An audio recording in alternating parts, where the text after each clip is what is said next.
Hello, I'm Austin Townend, and welcome to the Bottlecap Brigade, the best D&D campaign you'll ever encounter. We're the live stream that gets drunk, talks about D&D, but doesn't play it right. That's right, we drink so much I can actually tolerate these assholes. You guys thought that was a joke, but that's just a statement, really. No, that's why nobody laughed. Yeah. I thought it. Yeah, I laughed. I laughed really hard. I felt like it was a cue. Yeah, like, don't be an asshole! Yeah. Whatever that looks like, apparently that's what being an asshole is. Well, that's your best interpretation or impression of me. I think about assholes in my life, you know, that's what they look like. Well, let's introduce the Bottlecap crew. Our first player solves his mental breakdowns with margaritas and snorting silly string. It's Sam Gates as Darrow. This one time, when I was in high school, we all got a bunch of cans of silly string and shot him at our high school history teacher. He quit like 2 years later. You think there's a correlation? Shout out to Mr. Smith. It was Mr. Martin, and he did not like me. I walked in.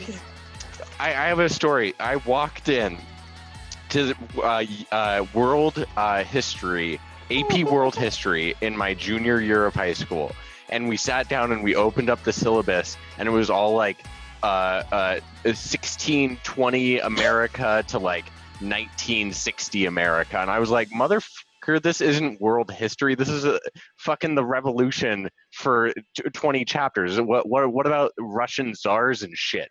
And from then the on, one history reference he had at that time. Yeah, I mean Baker City. That was the education system. So yeah. Yeah. Okay. Well, thank you for wasting everyone's time. Next up, you're welcome. Someone. I enjoyed it. Just kidding. No, I appreciate your stories. Next up is someone who has a nickname. It is a nicknamed Waffle, and thinks going to Target is lit. It's Miranda Haykel Palacio as Jolie. What up, Waffle? I do love Waffle. I don't shop at Target. That was 2 times I was hoping you were talking about me. Mine better be fucking good. Well, we'll get to you, but our third member gives the best high fives to himself and is feared at Costco for depleting them of their stock of samples. It's Taylor Hawker as Togu. Got it. So like, that wasn't even a good one, and it still sounded loud. It sounded. Austin, did you think that was you? You realize how many times I high-five myself in a given week? Some people call that clapping, but, you know. I saw your body be ready to, like, respond, and you're like... Okay, well, I will say that I've clearly fucked up the order of everyone here. So we're just going to make a quick swapperoo live, and I hope everyone enjoys. Should I stop my video? Please don't. I'm sorry, everyone. No one saw that little poor quality production there. Moving on to our last player. This unique person finds chicken breast to be sexually stimulating. It's Austin Von Johnson as Eric.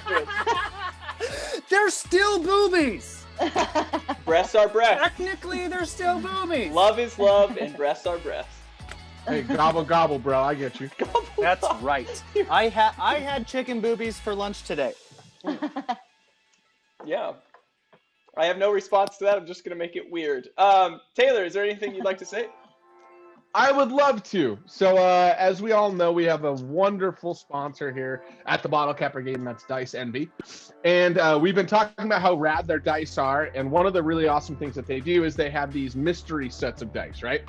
So you can choose the type of dice you get, whether it's acrylic or metal or wood or whatever, and then they send you just a random pair of dice, and I treated myself and got a random pair of dice, and we're going to do an unveiling live on air. The first time ever, I would assume. Maybe I'll order dice. Package is opening. Really good job. All right, when you look in here. Wee! Oh, sweet. This one comes with a, this is a sweet little, it looks like a sticker. It says, wash your dice, but dice is crossed out and says, wash your hands. Because you should, yes! Hello. This is That's rad. wonderful. So the last Dice Envy set that I got, it actually came with a pin, and if you've seen the Dice Envy logo, it's a cool little lion. Yeah.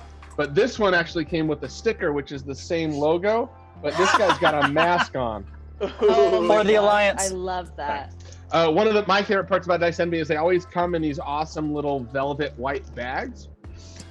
So let's take a look inside. I got one of the mystery acrylic sets, and let's take a look. Ooh. So these ones are almost, it's like a clear opaque and like pink and orange. I almost think like, it almost looks like grapefruit almost. Yeah. As if grapefruit were a dice. And this one's cool. It almost looks like a nipple.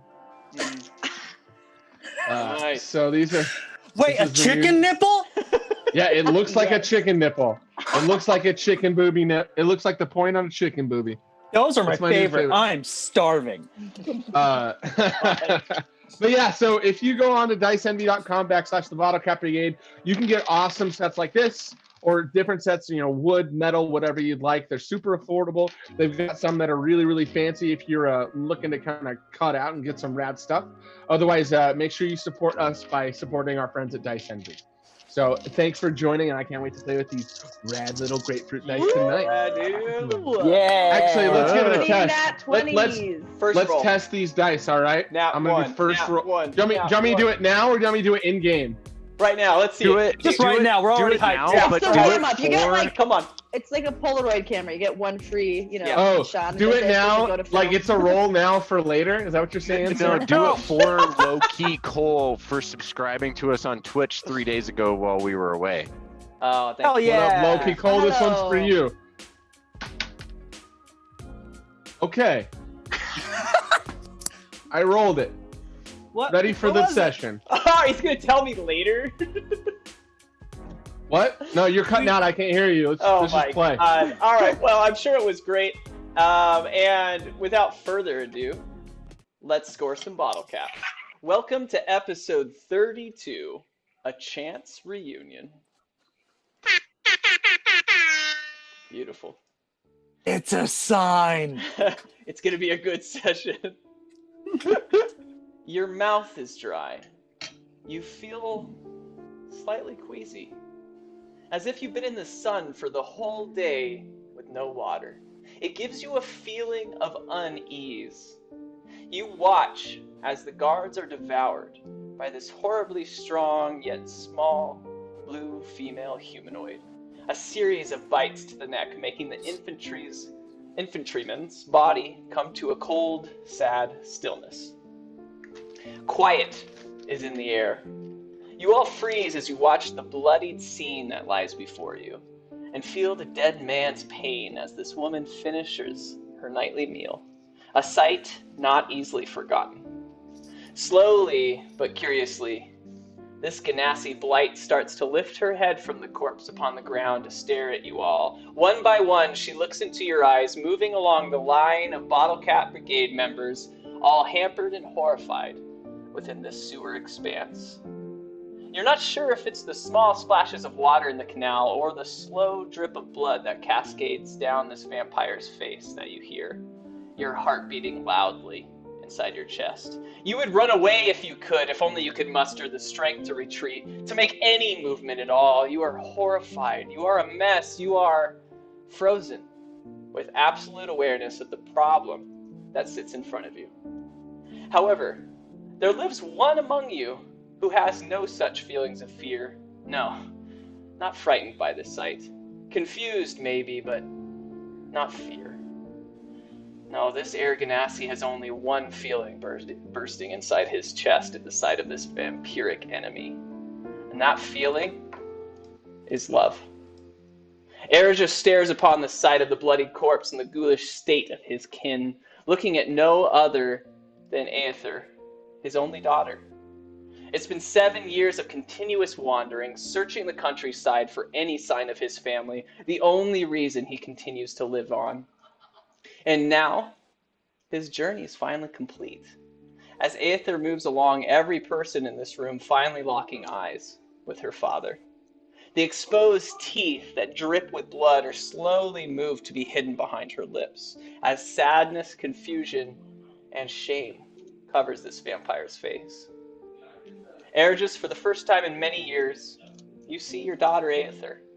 You look at her and think about all the possible outcomes from that fateful day when you saw her last, abundantly happy to see her now alive in any state. There were so many memories of her when she was young. teaching her to be a woman that you would be proud of. You are enraptured by the thought, including the day that your whole life changed forever. Rena, the love of your life, had not been feeling well lately. You went out to find some Gunson berries, the one thing that cures an upset stomach to your knowledge. Eregis, you come back to the house, after searching for Gunson berries most of the morning, to see Rena on the bed, whining slightly as she holds her stomach. And Aether brings her another cold towel. She looks at you with a sigh of relief as you walk through the front door of your little farmhouse and sits up slightly and says this to you. Oh, Eredris, it's so good to see you. Today has been rough. I've not felt well, but it's good to see your face and little Aether. I'm sorry I was gone for so long, but that it took a little while to find the berries. But hopefully things will get better. Here you go. Thank you. How far did you have to go? Well, some of my usual spots were. It was odd that the bushes were there, but they weren't growing any kind of berries, so I had to. It really didn't take long.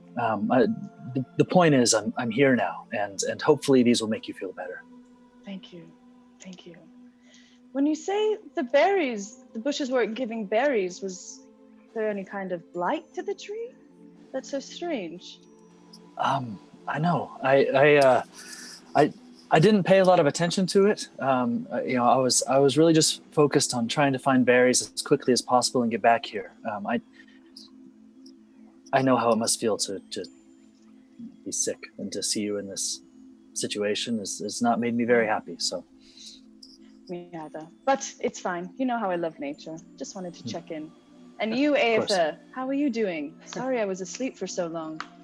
Oh, no, it's okay, Mom. Really, Dad, I'm sorry. You know how I really like the Munson berries. I probably ate all of them. And they're kind of... It was you, Aether! Did it? Here I am thinking the gardens around us have a disease. Oh, my head. So dark lately. Idris, you look around the small farmhouse that you built for your family. Tattered and misshapen, but full of the love that it took to build such a thing. Simple beginnings for a simple family. You see one of your most recent paintings, an ode to the landscape of Rena's hometown tribe. Exactly like you remember it. As you come back to look at Rena, you hear a knock at your door. Is that the door? Yeah, I'll go get it. You guys stay here and eat up. I don't want you moving a whole lot. Okay. Thank you. I go and open the door. Okay. You open the door, and it's Baron and Carfelt, the two neighbor boys who often come by the house looking for work, and we're standing at the door. Can I help you too?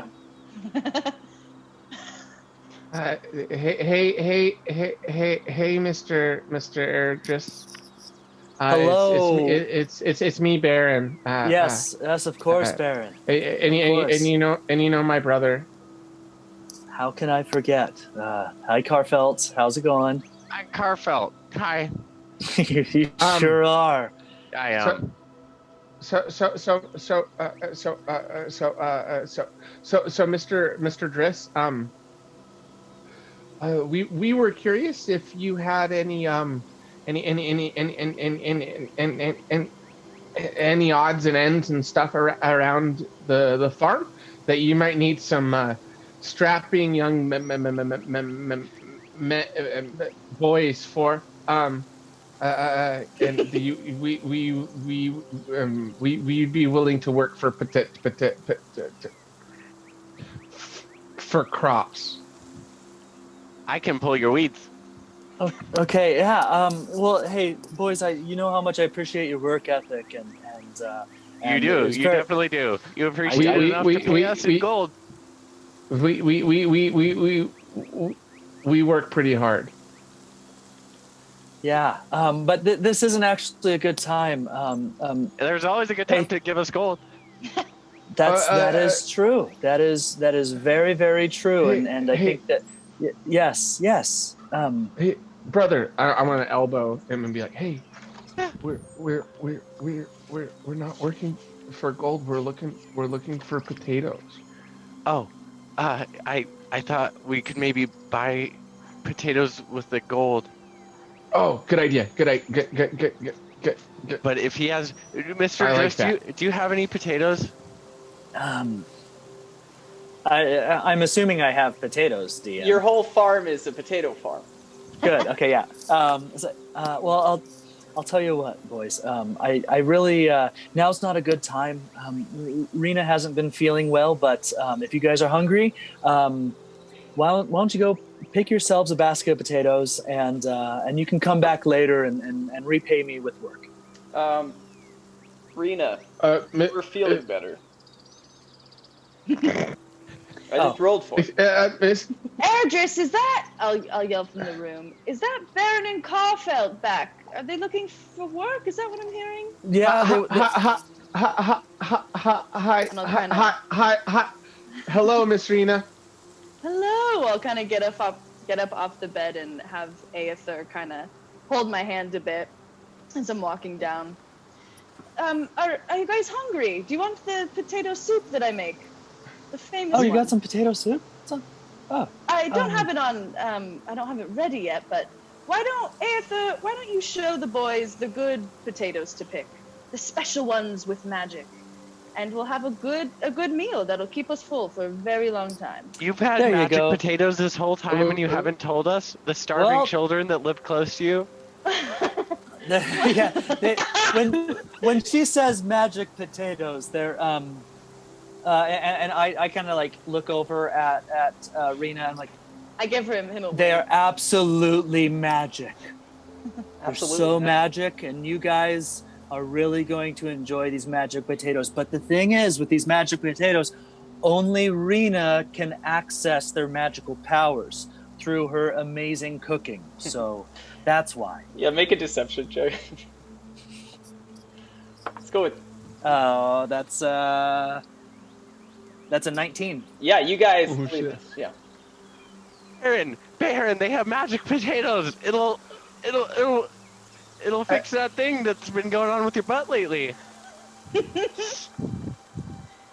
Have you been wiping back to front again, little Baron? I It's don't okay. want to. It's okay. Don't even worry. It happens to the best of us sometimes. The very best of us. I think all that I need is a little bit of starch.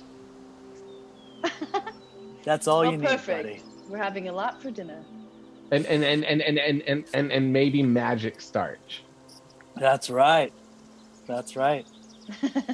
Okay. Well, Aether, go ahead and take them to find the magic potatoes, and your mother and I will start to prepare some of that soup. Yeah. Okay. Sounds great. Come on, boys. Let's go check it out. I'm sure there'll be some really cool ones. All right, and then she heads out the window, the door, grabbing both of you. The window. She definitely does. Fuck your door, Dad. Yeah. So grabs with your hands and then heads out to the field to start looking at potatoes. And Jolie, Rena. This is gonna get old real quick. I'm just gonna write down the names. Jolie, Rena. That will never happen again.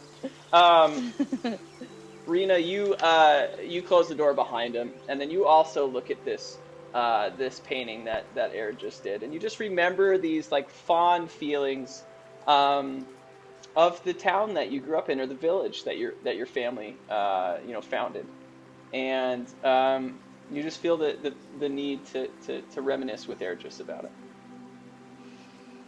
Huh. I'm glad that those. It What? was lovely. This picture that you did Oh. was lovely. Yeah, of course. This is some of your best work yet. Oh, I feel like you're just biased. No way. You've gotten better. I mean, look at your first drawing that we did, and I point to one on the wall that's like stick figures. You know, it's funny that you say Look that. how much better. But that's see, that one's one of my favorites though, you know, because that was during a time when I was just new and stupid. But you could see how much I loved to paint and to make art. Wow, I guess I kind of have come a long way, haven't I? You have. Thanks, sweetheart. But you're still new and stupid. And I kind of ruffle his little head and like give him a kiss.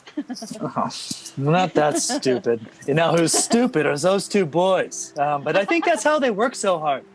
Which one is Carfelt and which one is Baron? I always guess, and they never correct me, so I think I'm doing it right. It took me a moment. I understand. The way I remember it is Carfelt is the one that breathes through his mouth all the time, and Baron is the stuttering one. Ooh, makes sense. Yeah. Yep. Yeah, I guess there's not technically any kind of like mnemonic device with that remembering, but those are just the most like apparent features that I noticed. They That's both how I always tell them have apart. so many boogers all over their face that I just get distracted by that. I know, right? I Maybe think I should let them. Do they have a home, Ethan? I mean, I assume that they lived. You know, I've never asked, but come to think of it, have they ever talked about their parents' DM or anything like that? Or are we creating plot for you, or what's? Oh yeah. In this case, you're kind of deciding the world right now, and deciding maybe how Sam and Taylor have to be. So I'm excited. That's on purpose. Improv. This is improv. I'm going off of.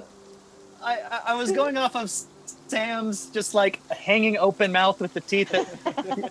Sam, I hope you know I was watching. I didn't loved know your how character old I was choices. supposed to be, so I riffed off at Taylor. I love you guys.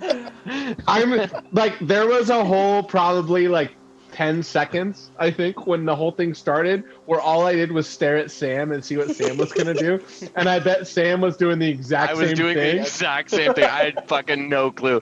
You spoke first, and I just went. You know? This whole shit no is joke. a class in improv right now. So No joke. When Austin said there's a knock on the door, I was like in the midst of trying to text you, be like, "Hey, have you thought about what these students are gonna be like?" I was like, "Well, I guess we're in it. Let's go." Here we go, D&D. That's what you look like. Oh my god, I love it so much. Yes. So as Era just had finished describing the two boys, and looked to you, Jolie, and said, "Do they not have homes?" I don't know. I don't even really know the names. I just assumed they lived in the house. Yeah. We should. Is it inappropriate to ask them? Yeah. What's like a good question to ask somebody without seeming intrusive? Yeah, just kind of like beat around the bush a little bit. How long have you been hungry? Well, that could be. I don't know. Oh, that's kind of weird. I want to like peek out the window and see what they're doing. How like all three of the kids are interacting. Okay. I want to like cartoonize that peek around the window. Maybe we should spy on them. Yeah, let's spy on them in the yard for a second. Odd, so I have to imagine all three of them might have a fun time together. Yeah, she gets it from me. All right. Well, let's switch perspectives then a little bit. So, Cue not us, yeah. please. Well, you guys created a segue. You forced it a little. All right. So, yeah, Baron and Carfelt. They're just talking through their butts at each other. I'm gonna decide a random moment that you guys look. I feel like Baron is like walking around the potato field, and he's doing the classic thing, like when you go, like when toddlers go to like bend down to pick up a ball, and then they kick it, and then he like stands up and like chases after it. Like, yeah. You can't get it, idiot. It's not funny, dude. It keeps it's moving. Carfelt, You want me to get it for you? Yeah. And I run over and I grab the potato and I just kind of throw it poorly about 5 to 10 feet down the way. That he has to go get it? Yeah. Hey! How old are these kids? We don't know. Imagining like 8. 40. Yeah. 40. I'm gonna say this. They're twins, and they're both 8 years old, and which one? Yeah, Baron. Baron is like weirdly twice the size of Carfel. What the fuck's that supposed to mean? Jackass? Twins. Oh, I bet he's Twins. fucking bald too. Jesus. Cause you're twins. God damn it. It's like Rocky and Bullwinkle. Aaron, I bet you can't eat that potato in one bite, you fucking idiot. Of course I can't, cause you threw it down the road. Oh, go Dummy. get it, you stupid idiot. I don't even know which potato it is. You threw it into more Did I hear more this? potatoes. No, Yeah, we like okay. not yet. We'll get there. Did I was hear you trying to Aether. To eat? be honest, Austin, doesn't matter if you heard it out. We're still doing it. I'm just kidding. And Aether turns to you guys and says, "Guys, can you stop fighting? Look, the magical potatoes, they're over on this side of the farm." And she starts to walk. You Oh. stop painting. Go. Let's get a magic potato though. A what? A magic potato. What did you say? I want to go get a magic potato. Ether. What is he saying? Baron, I think he's saying he wants to get the magical potato. Yeah. Nah, that's not what he said. Well, Wait, is that what you said? Is that what you said?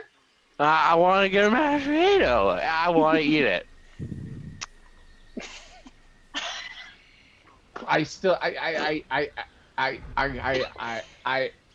got nothing. well, you guys are just 2 peas in a pod. Come on, let's go check it out. No, we need potatoes. No, not we're peas. looking for potatoes. Peas are No gross. peas, boys. No peas. I'm sorry for bringing that up. You're right. No peas. I don't want magic peas, even if they are magic. Magic is it's probably gross magic. What about magic beans? Those are Beans they're are like okay. peas with extra steps. You No, fucking traitor. no. Beans are cool. We have them on like tacos and stuff,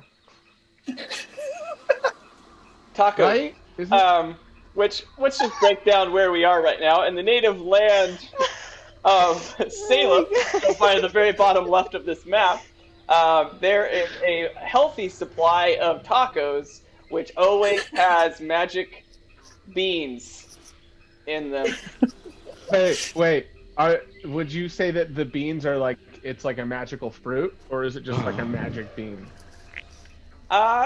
You could describe it as a magical fruit. What happens if you eat more of it? I mean, as far as I understand, by that famous folklore, the more you toot. Thank you. Well known around the world. No, your body flips inside out of your butthole, and then you burst into glitter that reabsorbs into the solar system, and you turn into a fucking zombie of your grandma. I was desperately trying to think of a word that rhymes with toot, and I was just like something. It just never came. So, other than loot, but we had to move on from that. Parachute. So, here's the deal. Oh, I like parachute. Parachute. The more you eat, you need a parachute. All right, so she walks Bottlecap over here and Brigade like, goes check out, skydiving. you guys, come check out these magical beans. They're crazy. Hey, are these beans magical or the potatoes? All right, well, so she, as Carfelt does whatever it is that he just did to walk over. You guys approach, and I'm going to say that Baron, you're a little like you're still talking and like a little reserved, not immediate to run over there. And she like turns to Carfelt and is like showing him this thing. I rolled an 18 to impress you. I'm going to assume that you were impressed. Really Just barely. deceive or performance. That's not an answer. That is me being very impressed. That's as impressed as Carfelt can act. Yeah. Tell Baron how excited you are about this. What? What? He just made it of magic beans, but not like the pea kind. Which ones? Let me see. Do it again. Let me see. See what? Do what again? Okay, so you come over, and she takes this potato that she's holding, and she turns to you guys. This is not just any tater. This is a magical potato. It turns into a magic bean. Watch. And she goes, and like quickly moves it behind her back, make it disappear. This time she got a 12, and you saw the whole thing. I mean, all of my stats are like 5 and 6, so I mean, oh, you tricky fucking asshole! My mom says I'm not supposed to say that word, but I swear to God, Baron, if you tell her, I'm gonna get you later. If I tell her what? Don't tell her anything. Okay. Carfelt, Okay. where is your mom? Which one? The first one that you Oh, had. well, mommy number 1 is probably learning how to whittle a boat. Yeah, she's really she's really trying to pick up fishing. Really? We're so inland. Where? Well, I mean, except for the creek. She can go down by the creek and cast her True. That's fishing. True. Yeah. She eats a lot of fish. And then she catches the fish, and then where does she take them afterward? Mommy number 2 is learning how to cook. Oh. Well, she knows how to cook. She's just learning how to cook, food that we can eat. Yeah, it doesn't taste like fucking peas, you goddamn liar. Yeah. See, she's tried to sneak peas at us before, and we don't fall for that. We're totally set. We know peas, and we know that beans are just like shitty sort of peas that you have on tacos. Shitty. They're shit. Yeah. Can you please both make a perception check? Yeah. What? Are Eredris and I watching this? Like, are we Not kind yet. of seeing Can this? we like, still not see it? yet? Hold on. Okay, You guys are gonna make a perception check. Sam and Taylor. Okay. Okay, I got an 8. I got a 15. All right. Carfelt, in no way did you notice this. Yeah, of course. You like looked over, and then on like the other side of the farm, you saw something like reflect light and hit you in the eye. Oh! What'd you do that for? Baron, I didn't do anything. Baron, I didn't. You helped me. Baron, are you? Why okay? did you? Show me what happened. You look okay. Oh, we're okay now. Yeah. We're good. I just got something in my eye. Good one. That was awesome. I Ow, just remembered that hurt that my eye. I'm also a 9-year-old, but very mature for my age. That's why You're we're a friends with you. babysitter. You want to know why? Why? Why? Oh wait, 'Cause were you you can't- asking her or me? I was asking her. You. Sorry. Hi. You want to know why you're our babysitter? Why? Because you can't do this. Can you? And then this huge like I can do spike it. goes all I the can way do it. down and back to his mouth. Oh shit. Oh, color me fucked. I don't know what to say. What did he just say? Don't worry about it.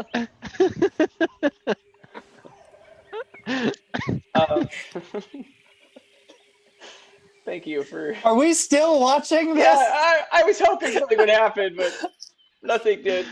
You look over, you look out the Telling me window, and you just see all of them trying to drool and then bring it back to their mouth. And Baron is the one that keeps doing it consecutively, like like laughing how good he is at it. I don't know. I'm sorry, not Baron. Carfelt. Baron, can you make a performance Oh, what the check? fuck? Yeah, well, he's the one. Who? Everybody? He's the one that was naturally given the horrible jaw, like through improv, so he's naturally good at this. Yeah, you make a performance check to see if you can do it. Who? You. Give him advantage. I'm just Okay. Yeah, you're a kid, so you get advantage on drooling. Wow, I got a nat 1, so here we go. You look out. I rolled a 9. So. All right, cool. You look out the window. You see Carl Felt just like over and over again, like. Oh, Just over. It's just gross. Here they are. And then. back at the spit contest. Yeah, and then you see Aether, like she's like just spitting over and over again on the ground, and they're like getting bad, like why? And then Togu like does it once and but can't get it back to his mouth, and then it falls on the dirt, and he's like, ah! It's Baron, by the way. Oh, sorry, It's Baron. Baron, by the way. What did I say? Togu. Togu. Damn it. Yeah, yeah, Rena, I don't think they're orphans, because if they didn't have parents, they would probably not survive. Oh, duh. We know that. Well, I mean, I don't know. Kids can be pretty resilient. Well, they can be, but look at those kids. And we look back, and they're still doing it. No, now they're like wrestling over it. Oh, they're just covered in drool. Should we spray them off before Should we wash they them come off? inside? Yeah. Oh. Yeah, that'd probably be good. Do Rena or I notice the bright light at all? No, you do Is- someone coming Oh, yeah, I down, forgot that happened.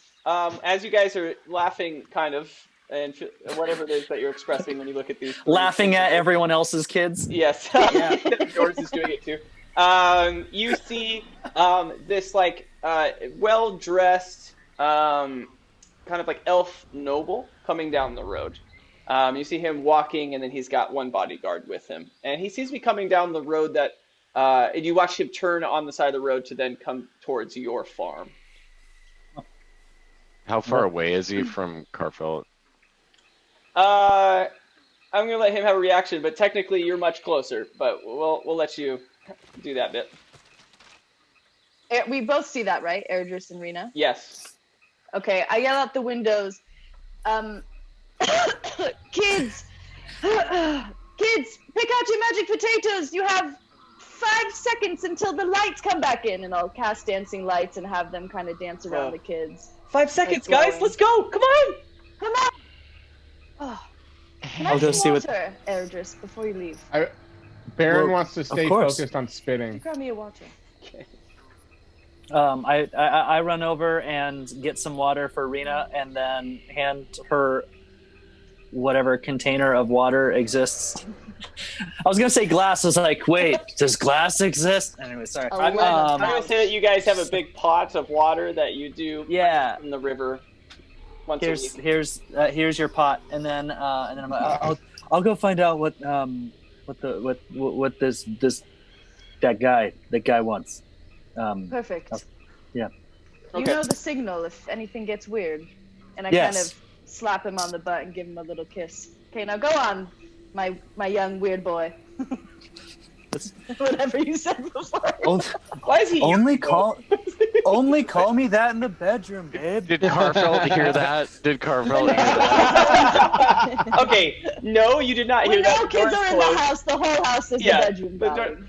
So you get to the door after like that weird thing she just said. You're like, oh god, like young, like that's not my thing. And then the door is like sometimes. bursts open and almost hits you as it swings open. As Aether runs in like, Dad, I got the best potatoes. Look.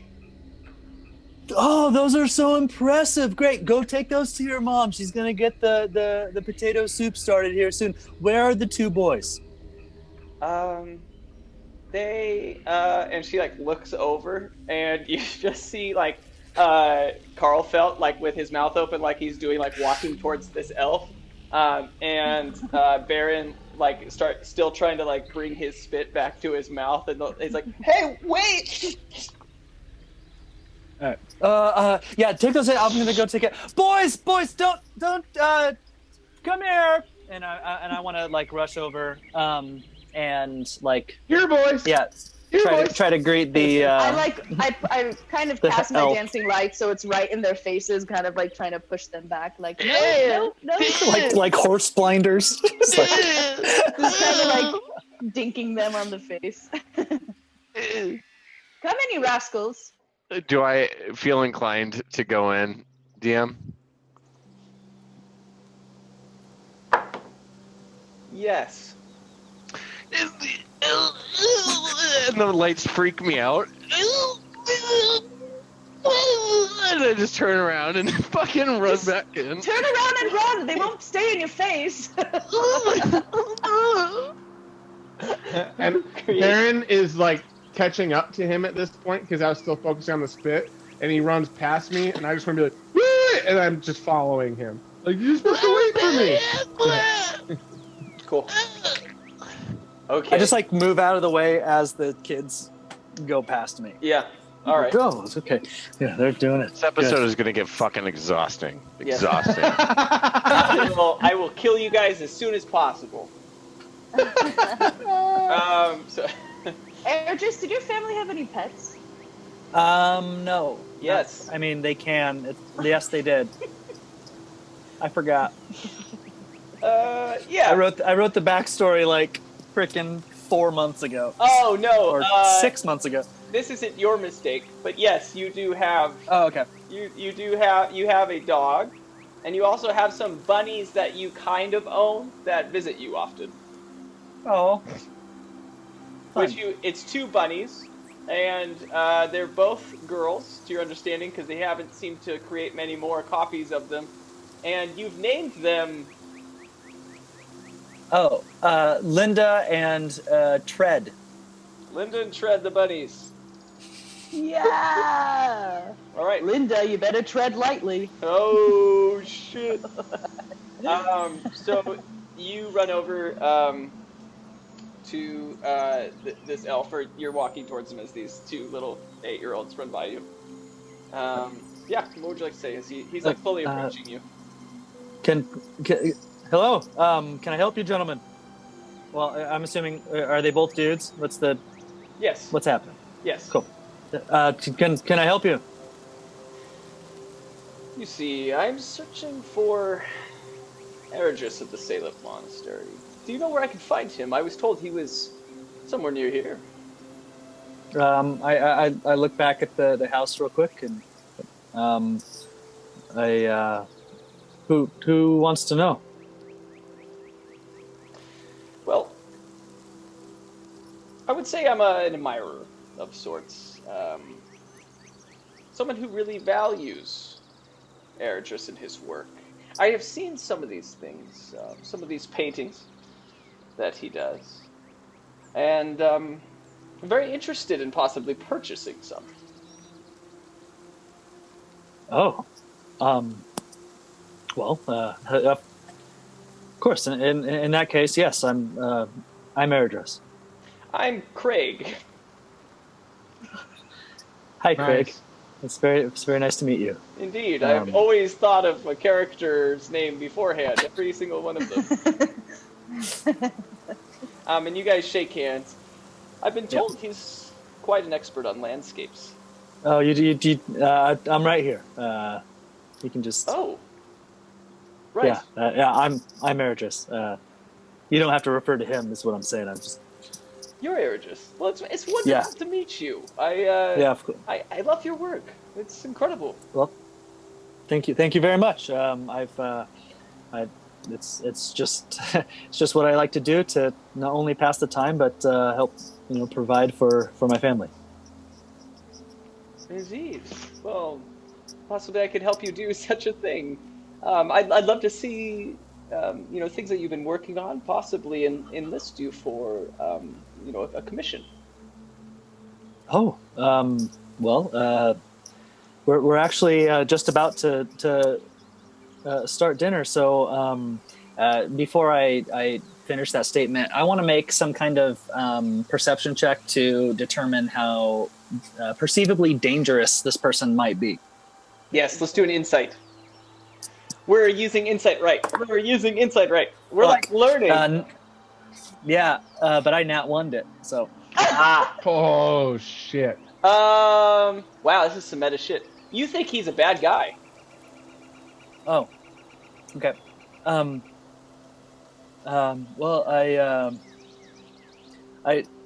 we're just about to start dinner, so maybe now might not be the best time, but I would be happy to maybe compile some of my work, and perhaps maybe we could meet at a public place somewhere in town, and I can show you some of my recent projects.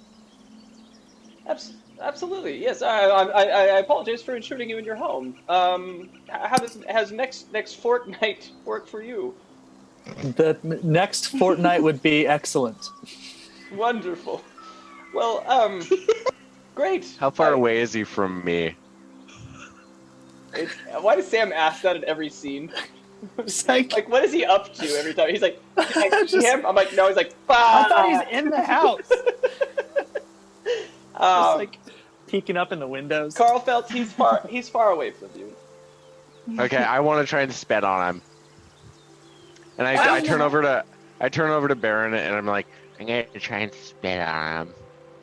You're gonna try and. Would I see this? You're trying. Yeah, we're inside, Sam. I'm gonna try and spit on him. You open the door and you like reel back and you go for a spit. Let's do it. And I roll. Yeah. as soon as he goes to spit, I want to like freeze his spit midair.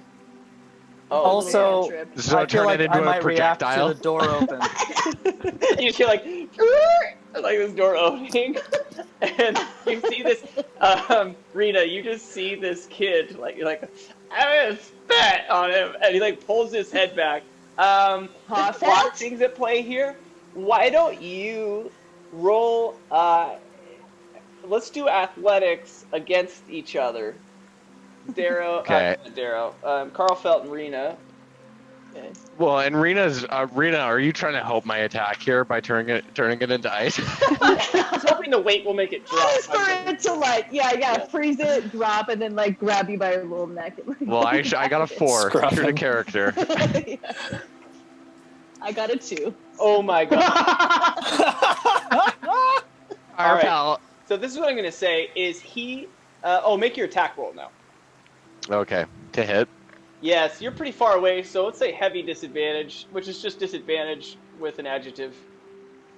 Well, I got a 14 with disadvantage, 13 with disadvantage, and I'm not adding any modifiers, so. Yeah, all right. All right, so... Question. Yeah, go ahead. You want a reaction too, don't you? Well, I mean, I part of my question. Okay, so what level am I right now? Just be yourself. Be yourself. Just okay, cool. Technically, you'd be level 1, but we're not gonna. I didn't prep that. How does that? I want to keep this all. I'm flowing with some. Yeah. loosey-goosey. You're Okay. level 4, Eridris. I wanted to keep this a secret from you because it'd be more fun. So just be yourself. Just be level 4. Cool. All right, so I have a projectile coming in my vicinity. Neat. Oh, all right. So, do you just naturally? You don't even need to be aware of it. You're gonna fucking missile it back. Just Is use a it key a point. skill?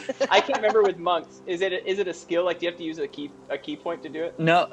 I only have to use a key point if I want to like catch it and throw it back. But I can deflect it just naturally. Without being aware of it? I was gonna say if he opened the door, let's do like as I was about to. the door. Cool. Pretty easy DC. Cool. That's 15. Yeah, you hear the door and you're like, what? And you look over and this is what you see.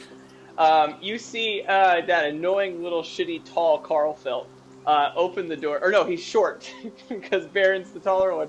Because you're twins, and that's why that's funny, not because of your real life people. And he opens the door, and he like reels his head back, and he's like, I'm gonna spit on him. And you just see him like launch this thing, and it just comes out, and it's like slow motion. And you see Rita be like, no, and like do whatever casting, and the spit turns to ice and kind of like crystallizes into a dart, which is now flying directly towards you, hopefully over your shoulder and into this elf. Cool. I want to deflect the missile. Cool. And it's just a thing. I can. It's a reaction. All right. You deflect it. Yeah, and I specifically want to deflect it with my quarterstaff. I assume I have a quarterstaff at this point, just a regular one. I'm gonna say that you have what do you call that? Like a sheep herder stick. It's got a little crook at the end. Like a crook. Sweet. Yeah, a crook. Even better. Cool. I'm gonna freaking bust that thing out. Like give it a little like freaking flourish and like catch the knock the thingy away. The spit dart.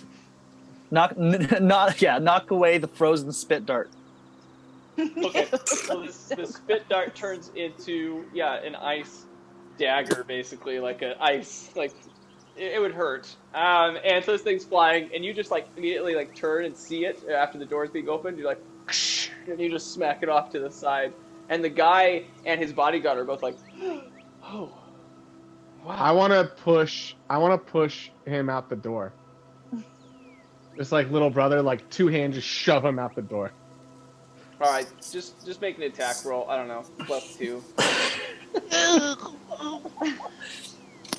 I rolled a 12. Yeah, I think that hits him probably. You shove him, and he like rolls onto the ground through the front door.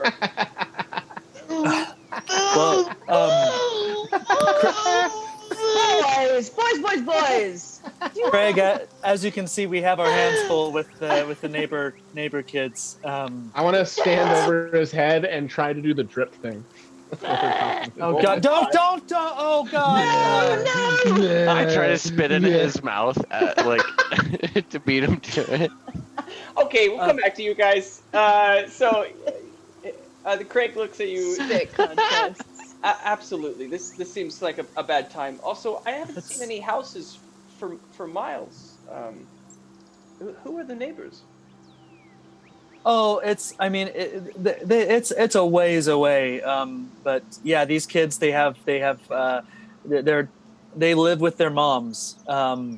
It's a few, kids out here in the country. They're a little bit tougher than some of the city kids, and so they'll wander a ways and go out on little adventures, and even weirdos like these two can hold their own. And I just want to look back over and just get an idea of what's happening. You see him, Baron, on top of Carlfelt, like holding his arms. He's like slowly, like the spit almost hitting his forehead, and then he like tries to bring it back up, but he's not very good at it. So he's like, and it's just like sitting there, like dingling, like over and over again, like over his head. And you just see like Carlfelt be like, and like spit into his eye, and he's like, ah! I mean, it's fucking stupid. It's boys. It's 8-year-olds. I turn back to Craig and I'm like, they're pretty tough. Indeed. I'll walk out the door a little bit. Okay, you two little gooby globbers. Let's separate you. And I kind of like try and have who's on top of who? Baron like step over. Hey, look at these potatoes over here. They're dancing. And I'll kind of animate the potatoes so they try and get them back into the house. It's time to chop the potatoes. You guys knives, but Give me a knife.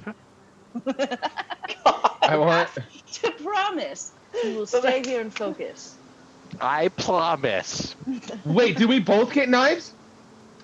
We get one big sword, and I'll go into my room and pull out this like big sword. But we have we to get work a together. sword? Yes, come here, come inside. Come inside.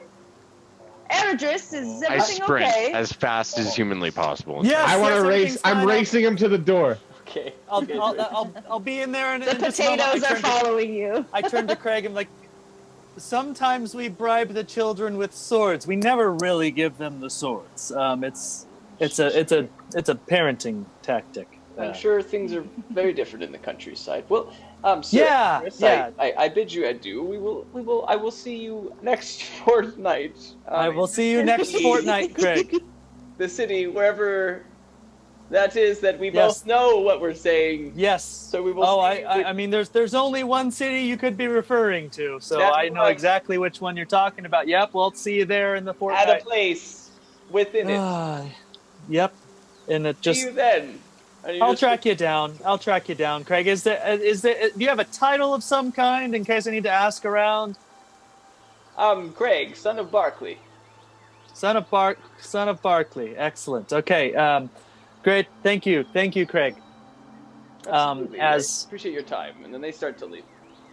As he walks away, I kind of give him like a sly little, like, those are bad guys. Super bad guy. It's like- and he turns his back to you, and you even see like on his outfit, which is just this nice kind of green white tunic with toggles. You see this wonderful heart on the back of it, very What are clearly. toggles? I don't know, wooden toggles. They bring it all together like rugs. Okay, they make the Like if I- come together. I need to Google this. Like an old school button. Like Yeah, tassels? Exactly. No toggles. Toggles. It's like an old school button. You might be right with tassels, but we'll never know Toggles is like because we're going to break. We will see you guys in a few minutes. Appreciate you for watching whatever Nintendo the story is. And whether you toggle or you tassel, check us out on diceenvy.com/the Bottlecap Brigade and treat yourself to some dice. We will see you soon.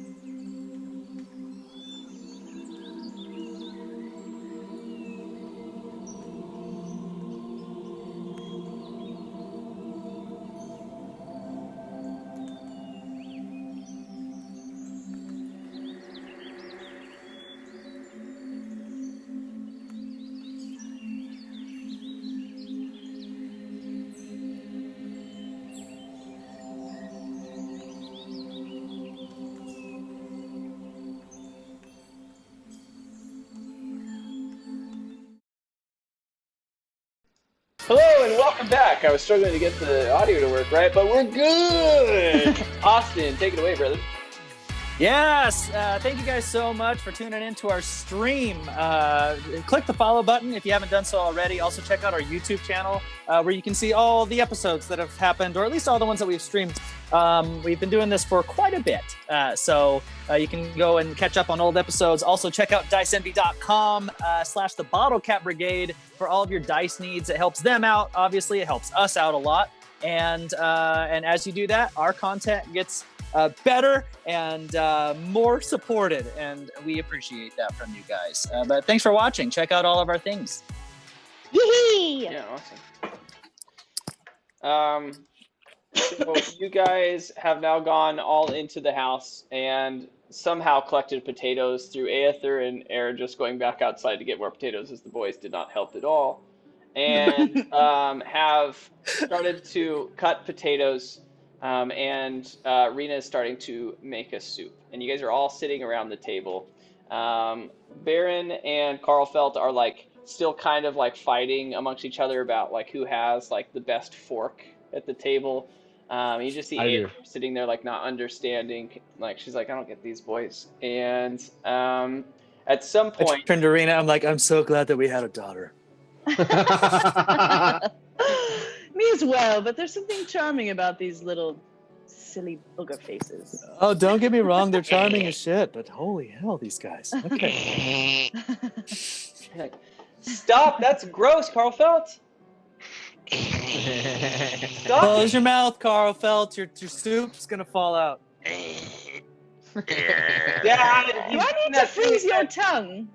I wanna bop the bottom of his chin because he's next to me and trying to like close his mouth really quick. He's Ooh, like, I'll just instead of attack roll.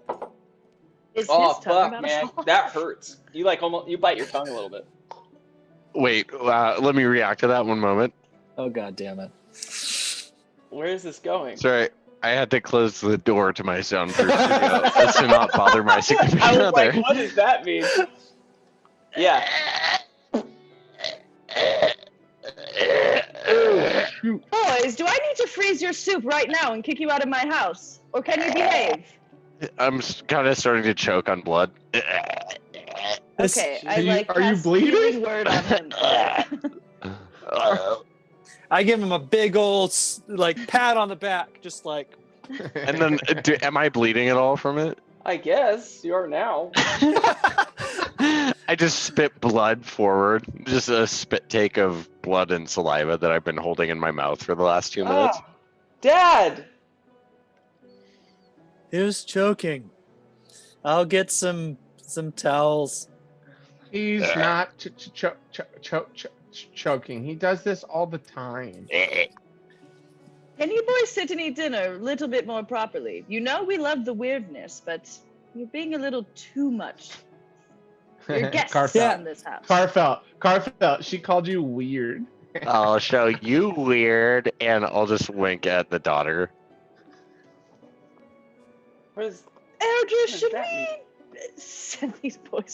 Yeah, I think the boys. You know what, boys? It looks like you finished your soup. I bet your moms are getting worried about you. I don't think that you guys let them know that you were coming over for dinner. So, yeah, why don't you head on home? Honey, can you send them with some lights, just in case it gets dark on the way? Here we have dessert. Oh, dessert sounds so. That sounds nice. Oh yeah. Sorry. Here, take these suckers. And Yeah, take those suckers. Take the suckers. Those Yeah, suckers. suckers. Yes, made them out of rose petals and honey. They're rose petal suckers. They're really Wait. they're delightful. You can rub them on your face, and it's refreshing after you're done. Oh. But does she get one? Here, you can have mine. And I want to. No, take mine. No, take mine. Aether, stop. She's taking don't mine. touch those. Don't touch She's those. taking Aether. mine. Oh. No, you want mine? You probably want Boys, mine. those are gifts for you. Those are Hey, gifts for doggy, you. take mine. My spit's all over it. Look how much spit I have. I I just- don't want Carfelt. It's like certain. I'm like, thanks, Baron. I'm okay. Yep, She's had she's plenty. okay. So many suckers. Well, see you guys later. And I just want to just kind of nicely motion the boys out the door. Okay, all right, bye. I'll miss you. I love you. And the door closes. Right, As the door's shutting, I just wait, but are we supposed to get a sword? yeah, the door closes. I love you, and then sword, and it just closes. And you guys are outside now. It's dark, right? I mean, it's like evening now. I would say like 9 o'clock. The sun is just about, twilight is just about to end. So it's kind of dark. And you guys get pushed out, and you're both still concerned about the sword and how much you love Aether. Should we send our dog with them, darling? Do you think? Just they have a little buddy. I kind of feel bad. They're just kids. I know Usually it's a the lot moms darker are home. outside than I realized. I'd just like Can I to. knock- We invite them back in. Can I knock on the door? No, we do not want to invite them back in. They're. Okay. You know what? Let me just walk them home. I'll make sure they get home safe. And there's no reason for either of you two to have to endure that anymore. I do have a headache. Thank you. Yeah. You guys hear knock at the door. Eat some more berries. Is there anything like distinctive about the knock? It sounds just like this. Oh, God damn it! That you can. It's totally that. Okay, just you guys go hide. Don't let them know that you're still here. I'll just. I want to go. I want to go and like open the door, and the moment I confirm it's the kids, I'm just gonna walk out and be like, "Hey, you know what? I thought." Okay, so anyways, was it the kids? Yes, it's literally Okay, good. it's barren, and Carl Felt is just like drooling over this potato, trying to make it magic. Okay. Mr. Driss. Yeah, of course. I closed the door behind me. Mr. Driss. Thank you for dinner. It's sort of it because we came in for dinner. It got sort of dark outside. It sure did. Um, It sure did. and it's a little too dark for us to walk home It by sure. ourselves. You know what? You're right. I didn't realize how dark it had gotten outside. So I'm gonna go ahead and walk you guys home. Oh, can Ether come too? No, Oh. Ether's very tired. She worked super hard today picking out all those magic potatoes. Yeah, because Carfelt couldn't pick them up fast enough. Nice going, Carfelt! It could be good. He has He says 4 this- potatoes in his mouth. Oh, says Carfel, those need to be washed first, Carfel. And I just want to like try to like get the potatoes out of his mouth. Like swat him. Boom, boom, boom, boom, boom, boom, boom. Like missiles flying out. All right, let's head home. cheeks. Let's get you guys home. And I want to start walking the boys in the direction of their home.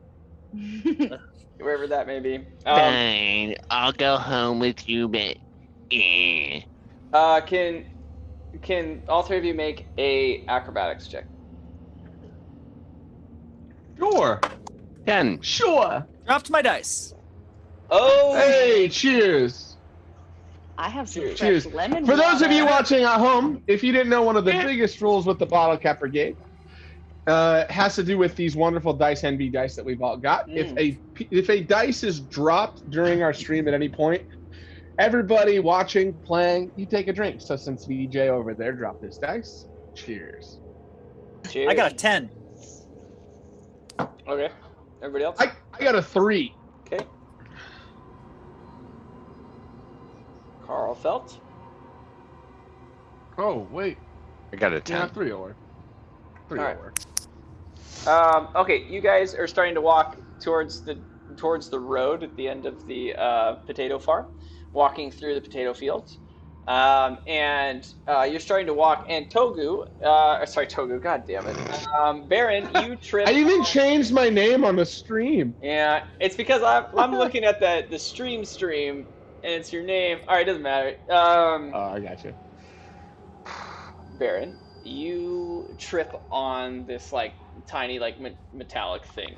I don't know, but it's a little piece Whoa! of you, like, trip on it, and you fall to the ground, like hit your face against a couple of potatoes.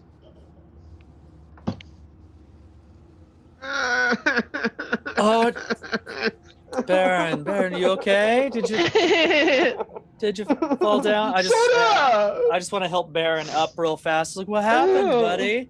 I tripped on this stupid thing, and I want to kick whatever I tripped on. Okay, you kick this thing, and it's like this little like metal kind of we'll call it an item artifact, and you like kick it, and it like rolls over, and it seems kind of like an oval in shape. And Eridris, you notice that it has some kind of weird kind of like inscriptions on it, and it just rolls over to the side. You've never seen this thing.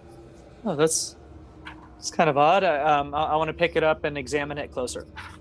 I want to kind of like try and jump and grab it from his hands. Like, can I see it? Can I see it? Yeah, I want to stiff arm. I want to stiff arm him. make a strength contest, but with his stats, you're likely to succeed, I think. Well, I rolled a so. 17. Oh, beat that. I might not. Yeah, I got a 3. So Oh, shit. All right, so this is what happens. Aaron, just as you're Freaking picking Walter this thing Payton up- over there. Yeah, as you're picking this thing up, you're like you get like a second to look at it, and Carl Felt like runs over, like grabs it, and like it's weird how strong he is for an 8-year-old, and he like rips it out of your hands. But before he does that, you do notice like an encrypted symbol on the front of it. And it seems to be like two like slashes to the side, like a plus sign but to the side. And then it has like a triangle in the center of it, and it's some Wait, weird... a plus or an equals? I'm sorry, equals. Yes, cheers. It's an equal sign to the side. And then has like a diamond in the center of it. Diamond. Okay. I'm like thinking and not visualizing. And so yeah, and then it has a couple like little squigglies at the end. But you like what the heck is that? And then he like rips it from your hand. And Carl felt you pick it up and you're like staring at this thing like this is really cool. And as you're staring at it, your dog Air just comes out of nowhere and like grabs this thing out of his mouth as if it's like a chew toy, and starts to run off to the side. Rufus, bring that back. Hey, I tripped over it. It's mine. And I want to chase after the dog. Don't, Baron. It is dark. Don't. Where? God damn it. I go sprinting after Baron. Oh my God. I am so glad that I had a daughter. Do I hear the dog running out or anything? Does it run by the house? Technically, it must have pushed through the front door. Yeah. Okay. I want to run after all of them. Rufus, Steve, come back! I don't know what's gotten into him.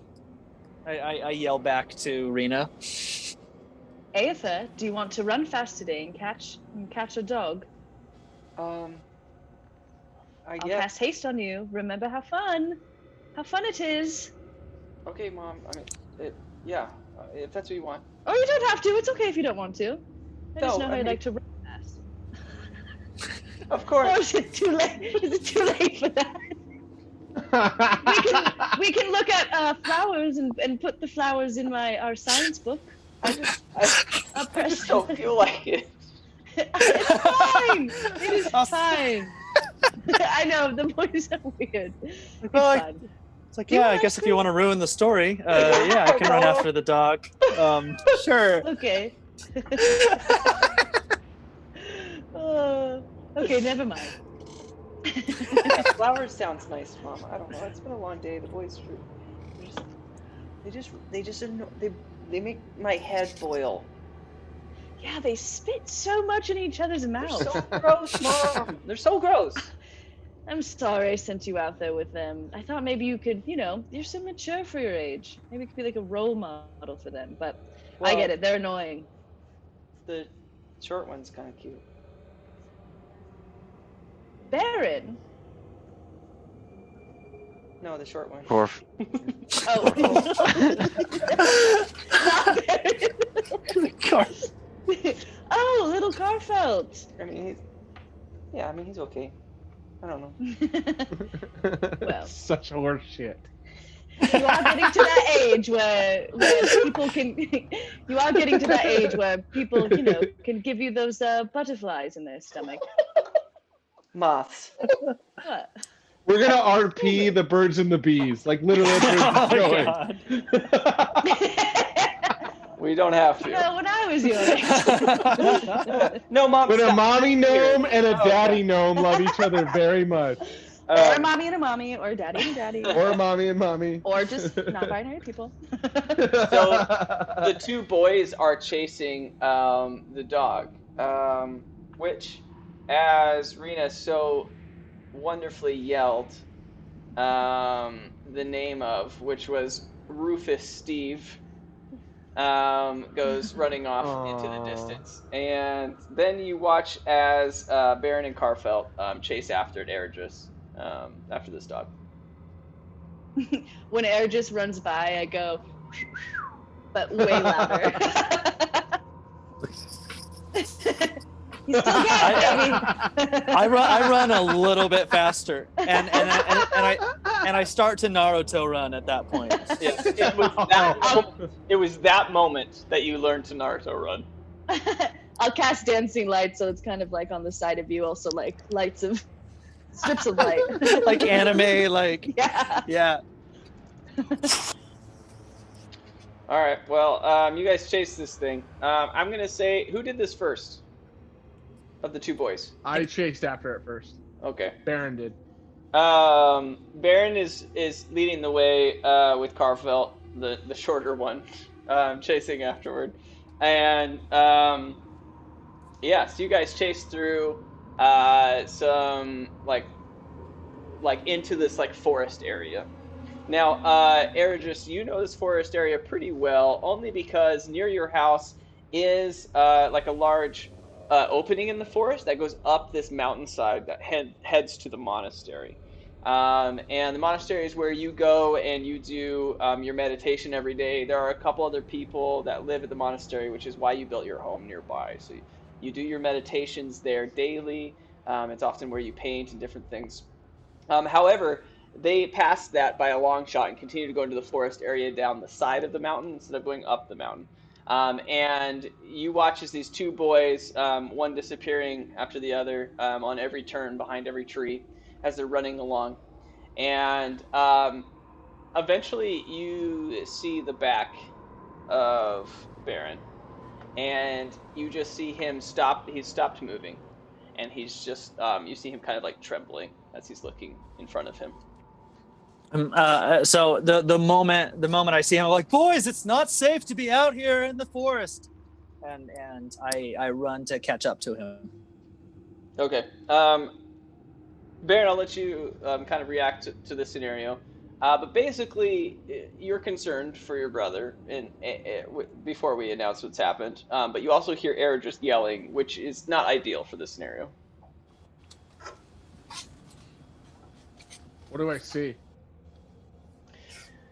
Yeah, okay. So you see in front of you is Carfelt, who is about 10 feet closer than you to the scene.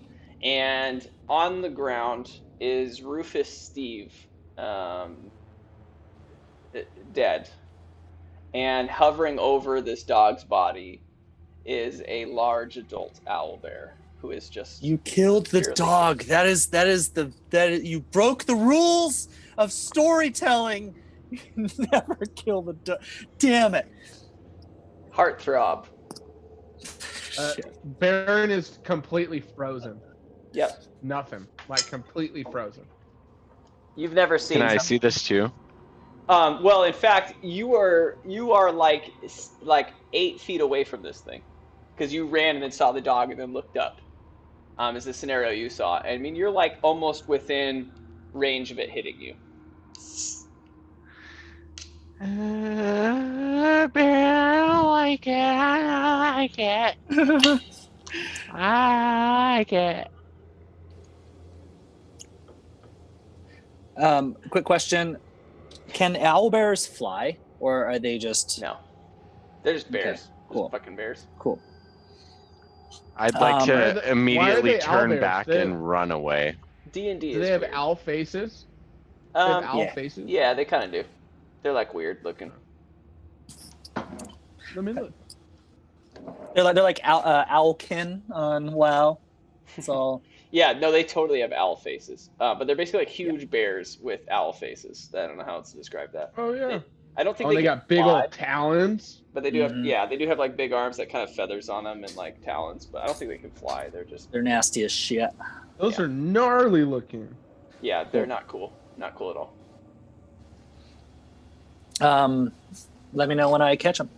Yeah, so we're at this point where Carfelt is like slowly like taking a step back. Baron is frozen in place, and you like catch up right behind Baron, and you see all of this. Oh, but boys, be very, very quiet. Just get behind me. Get behind me. And I just want to shut up, for the love of God, Carlfelt, for one time in your goddamn life, shut your mouth. And you look down, and Carlfelt, as you're taking like a step back, you like step on something weird and you almost trip and then catch yourself, and you look down and you see it's the little artifact thing that the dog was carrying in its mouth. A doggy. It's a doggy, Mr. Chris. Hey, it's my thing! Oh, wait. I saw you Okay. turn to roll something, so I'm like, well, nope, I'll wait for DM. Yep. You see the owlbear like turn its head at you.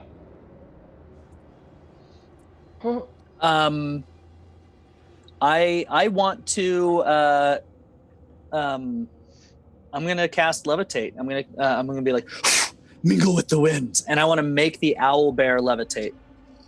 Oh, okay. Also, thank you, Whiskey Drank 808 for subscribing to us on Twitch. If you want to levitate, you should drink some whiskey. Hello. Deal. That'll get you there. VJ, that's hilarious, and I'm so glad you did it. That's so funny. Like, Jesus Christ, that's awesome. That's one of my favorite things I think you've ever done in D&D, was just this one little, like, fuck, that's awesome. I think it's the first so time that cool. I've actually cast Mingle with the Wind on not myself. Yeah, and it's fucking awesome. Okay. Everyone can take a drink because I am looking up levitate. Hey. Yeah, I was gonna say I know there's a weight limit, but I think that it's underneath it. 500 pounds. I know it's. Yep, and I think that you have to. Oh wait, maybe it's not. I don't know. Saving. I don't know how much. Yeah. We'll say he's 499 pounds, and Thanks. you would like to. He needs to make a Constitution saving throw.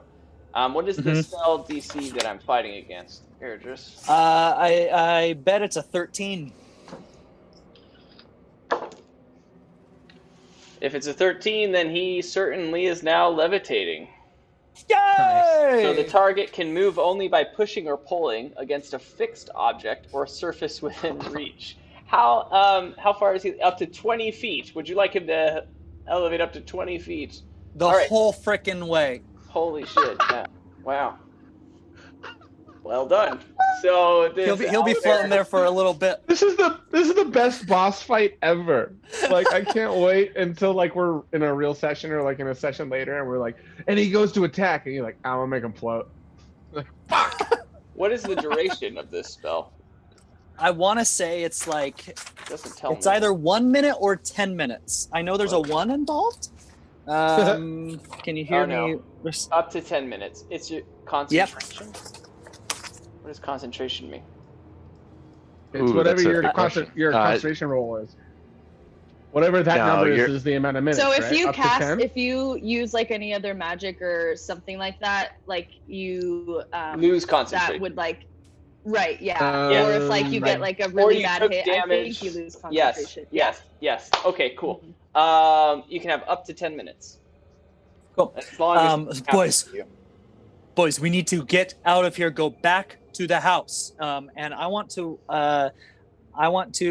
pick up the artifact, and I want to pick up. I want to pick up Rufus Steve, and bring him back with me too. Okay. The second I see him go for the artifact, I want to go for it as well and be like, "That's mine!" I want to bop him on the head and be like, "Not now, Baron." You guys want to roll for this? Mm-hmm. I mean, it's just a bop. I do. Okay, so you were trying to do an action to grab something. Then he would like to contest you. And in reaction to his contest, you would like to have a reaction. So let's do the contest first. I like to make contests, although the rules of D&D are really only when we're doing freaking grapples. But I think contests are fun. So we're going to do a contest. I think they're fun too. Yeah, it's more fun. So you guys are both going to make an athletics roll.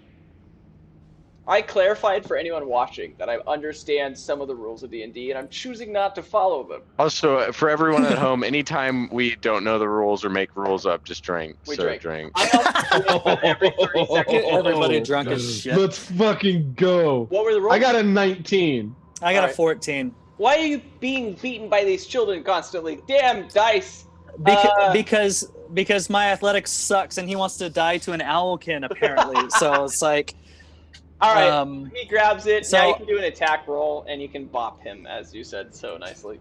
All right, if I knock him out, You just have to roll a 5. that's a 19 to hit. You hit, you roll damage. It's a melee. It's your call. I believe monks are different, though, with your melee hits.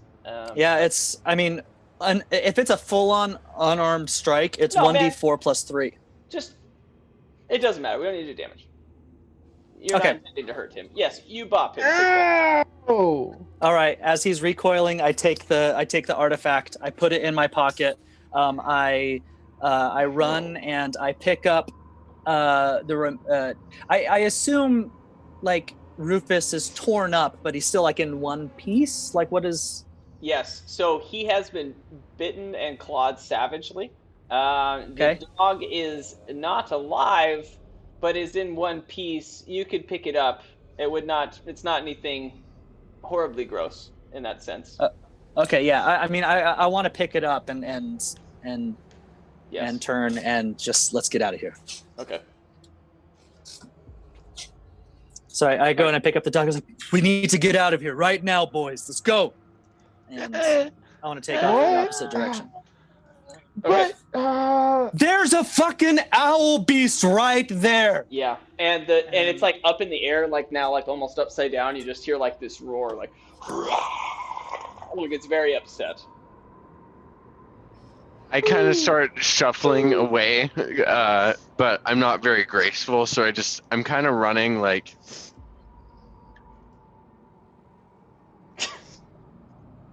Like that. Okay. You said you like weren't that very. you said It wasn't very kinda graceful. graceful. Yeah. Nice, actually. You should be more like, Yeah. Before, as I go to, I want to take like 4 or 5 steps to leave, and then when I come back and I want to grab like a rock or find something on the ground that I can throw and throw it at the owlbear. Do a perception, I guess. Let's do perception. I'll let you decide instead of me. Sure. I rolled a 9. Okay. You find a stick. Cool. I want to throw the stick at the bear.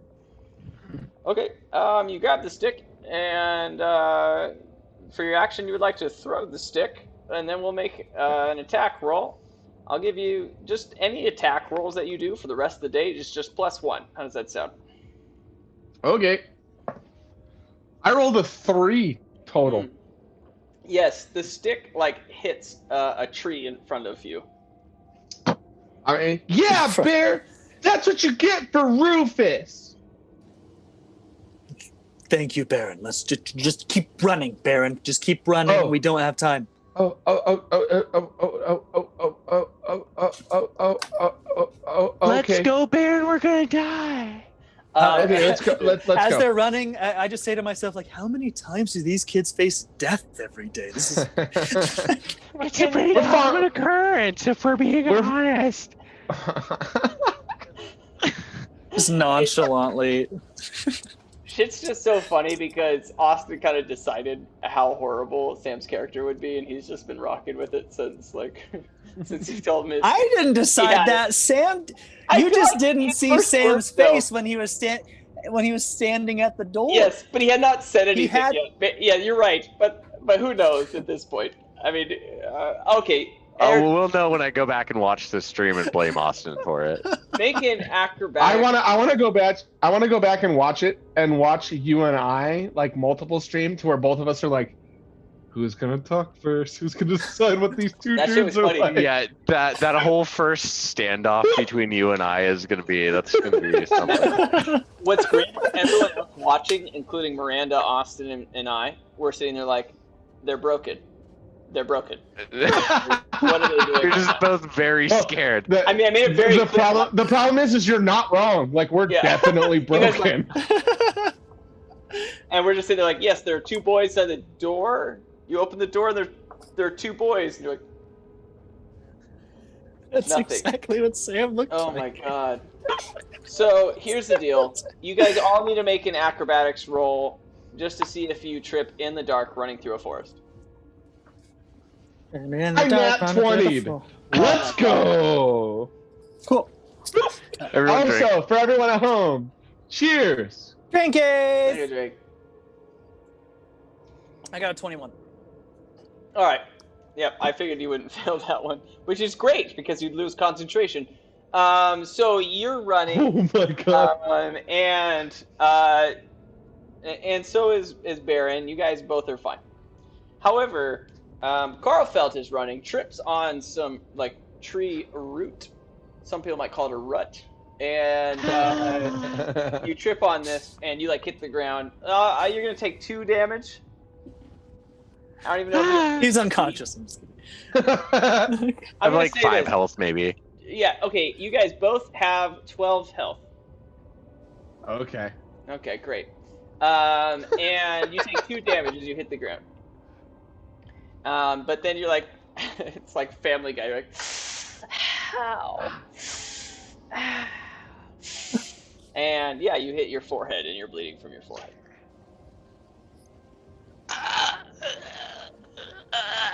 You're okay. You're okay. You're okay. Just keep running. Nothing happened. You're doing good, buddy. You're doing Do I get good. up As I have and this dead dog in my hand, you're fine. And You're I fine. Let's get just up, keep going. and I'm just kind of like looking at the dead dog, like gross the fuck out, like. But I'm still like hobbling along. Do I see the blood? I can see the blood on Carfelt, right? Yeah. Mr. Driss. Tell me when we're back at the house. And I just keep running. I was like, let's go. Let's go. Oh, okay. You Okay. just fight. Go. Just don't look at the blood. Don't look at the blood, Baron. God damn it. Guys, we don't have time for this. We're about to die to an owl bear. No, it's floating. It's not gonna. You're fine. You're fine. Everything's good. Everything's good. And I just want to like, just keep on like nudging the boys along. Okay. Yeah, and you pick him up. Hey, Carfelt. Hey, Carfelt. You want to race? You want to race? Yeah, you guys. Oh my gosh. Winner gets the sword. And go. Winner and I want gets to the take sword. off. I'm taking off. Winner gets an even better sword. They get a magical sword that we keep in our attic. I also don't know the direction we're supposed to go, so I just sprinted off. I make sure that he's running the right direction. You're like, left a little. Yeah. Yeah. Cool. Okay, so you guys are running, and yeah, I'm assuming Carl felt that incentivizes you to run in this race.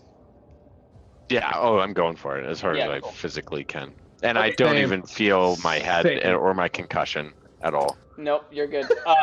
So you guys are running.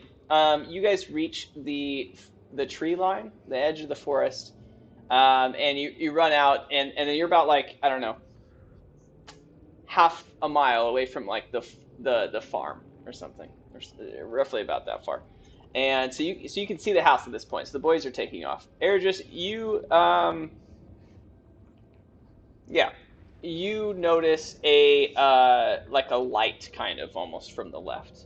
And you look up and you can see over the tree line as it goes up this mountain that the monastery that you go to every single day is on fire. Shit. Oh no. I just want to take note of where I'm at right now, and set Rufus down. Okay. And then I want to kneel down to the boys and get eye level with them and put like one hand on each of their shoulders and be like, all right, boys, run back to the house. Let Rena know that whoever wins gets the magic sword. All right. And just let them know that I have to take care of something. Okay. Okay, boys. Is that dog gonna be okay? That dog is gonna be okay. Okay, I guess I'll run as fast as I can. But nice. I want to go to high five. I want to go to high five Carfelt when he says the dog's gonna be okay. Yeah, I need a potato. We'll talk about the afterlife when I get back. The what? Okay. Don't worry about it. Bye. Yeah, right. So you guys take off running, and you see them like running in whatever it is that Carfelt does as he's running, and the 2 boys, and yeah, you've put the dog down. And what would you like to do? I just want to know kind of like where that's at. Just be like, all right, and okay, cool. I'll come back for it later, and then just run towards the monastery, head. Okay. Just get there as fast as I can. Yes, you start running along the edge of the forest until you hit the path, and it's kind of like an old school stone path that goes all the way up. It is part of your meditation every time you go up this path because it is such a long journey and climb. It's something. It's helped you really become the powerful monk that you are now. And as you start to go up, you're in a hurry and you're breathing incredibly hard because you're going up faster than you've ever done before as you see these flames go higher and higher and higher and smoke rising into the air. And you're more than concerned. I mean, you are frightened for the safety of your monastic brothers. And you're continuing to run up. And you're almost at the edge of it as sweat is covering your entire body. You can see the top of this thing, these steps. And slowly the fire is starting to show more of the building itself. And right as you reach, you see something incredibly peculiar. And we're going to go to break. We will see you guys very, very soon. All of the members are tired of me doing these things where I don't tell them what happens. And I hope you guys are too, because I'm going to continue to do it to you. So we'll see you soon, and appreciate you, love you, bye!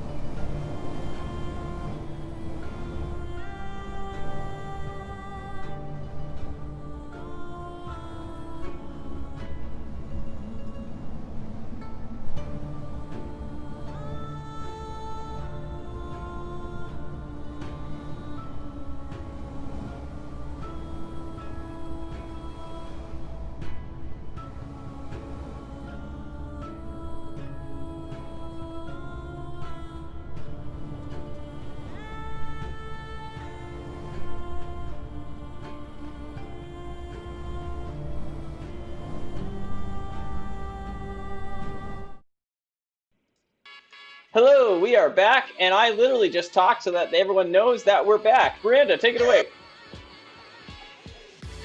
Hello. We're the Bottlecap Brigade, and we're here to do a show. Follow us on YouTube, Instagram, Twitter, Facebook. Also, check out Dice Envy for the coolest dice ever. That's all. You should do airport announcements. Hello. Oh my gosh, I love. We even love that airport. Hello. I think it'd be great. Hire me for voiceover. Please stuff. do not All leave your about that baggage unattended. Any unattended baggage, please report to airport security. Thank you for flying with us. Take your baggage with you to your next relationship.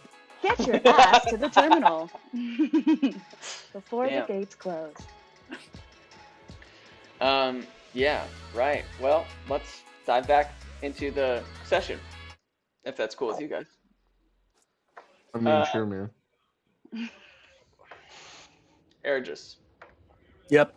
You are running up these steps. And as you get to the top of it, you see that the monastery is, at least the roof of it and one side of the wall is on fire. You don't see any trace of anyone at the moment, or anyone that would have lit it on fire.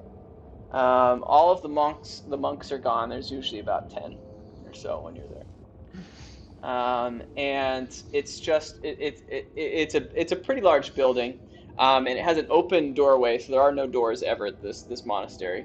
And it's just a long building that goes back, and it's open, but it just still seems to be on fire. But you do see inside a lot of things are a mess. There's like broken pots and different things, and it looks like it's been ransacked inside. Okay, but it's clear that none of the monks are there. Nobody's inside the burning building. You can't see all the way inside, but as far as outside, you don't see any monks. No. Okay. I just want to like kind of slowly approach the door. Is there anyone still in there? Anyone? You just hear a like kind of a grumbling, like.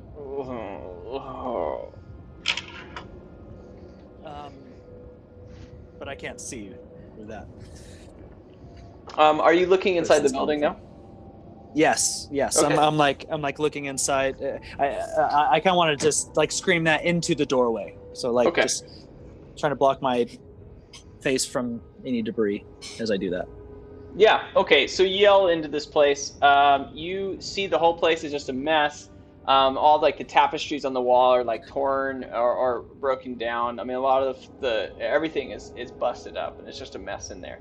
In the center of the room, and you know this room really well, right? Because this is this long hall where all of you guys do your meditation, all of the monks at least. And at the end of the hall is like a shrine that is to your guys' god, which I've kind of forgotten which one that is, which is pretty funny. Yahweh. Yahweh, I'm sorry. Or at least, yeah. It's one of three. Yeah, it's if Yahweh. that was the one, yeah. I believe so. Yahweh, which in our campaign is the god of love, is the god of life, and yeah. So you kicking ass. You see Monk style. in the center of the room, however, really your best friend, the only monk that you really connected with, and he's sitting on the ground with some sort of spear through his chest. Your best friend Steve. The one that you named your dog after. Yeah. Okay. Steve! Steve, can you hear me? Shit. I want to. Okay. How far in there is he? Yes, he's in like the center of the room. I'm gonna say about 25 feet away from you. Cool. And he's sitting on it's this center area that is like this large it's sketched area, right? And it's always been like the center of the room, which is almost like a holy area to you guys, because it has like these elaborate drawings, but they're not drawings, it's really just like inscribed, that's the word, into the ground. And it's like this elaborate circle with many other circles within it. And different kind of artistic stuff. And in the center, it has like this weird, like kind of like oval area, and it looks like an eye almost. Okay. Is the pathway to Steve pretty clear, or is it? Yeah. What's up? Oh yeah, you'd have to go through. You have to like just walk over like some broken pots and clay and that kind of thing. There's also like a very long like torch light, or whatever, like a big metal thing, and then for the most part it's just like a mess, some tapestries broken on the ground and stuff, but okay. No. So what I want to do is I want to rush in there, and I want to so as I'm running to like with the intention of picking Steve up, I want to be like water style, water whip jutsu, and so I want the water whip to like come out of my mouth because that's where it comes from, and as I pick him up, I want to wrap us in the water whip, and then run back out. Okay. Yeah. So you run through this fiery area. Make a perception roll. It's a 6, I think. Yep. Okay.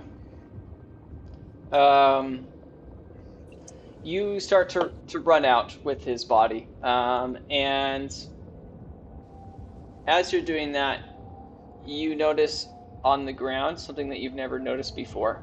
But the center of that oval eyeball-looking thing in the center it has exactly in the eye of it, like the iris of it, is the exact symbol that you saw on your artifact that you found. Yeah. Cool. I mean, I assume I just noticed this as I'm. Yep. Okay. As I'm so you running out, right? Yep. And you continue to run out, and you get out of the building, and you're able to put Steve down, and you just see him like coughing blood, like as this like spear is in his chest. Like what happened?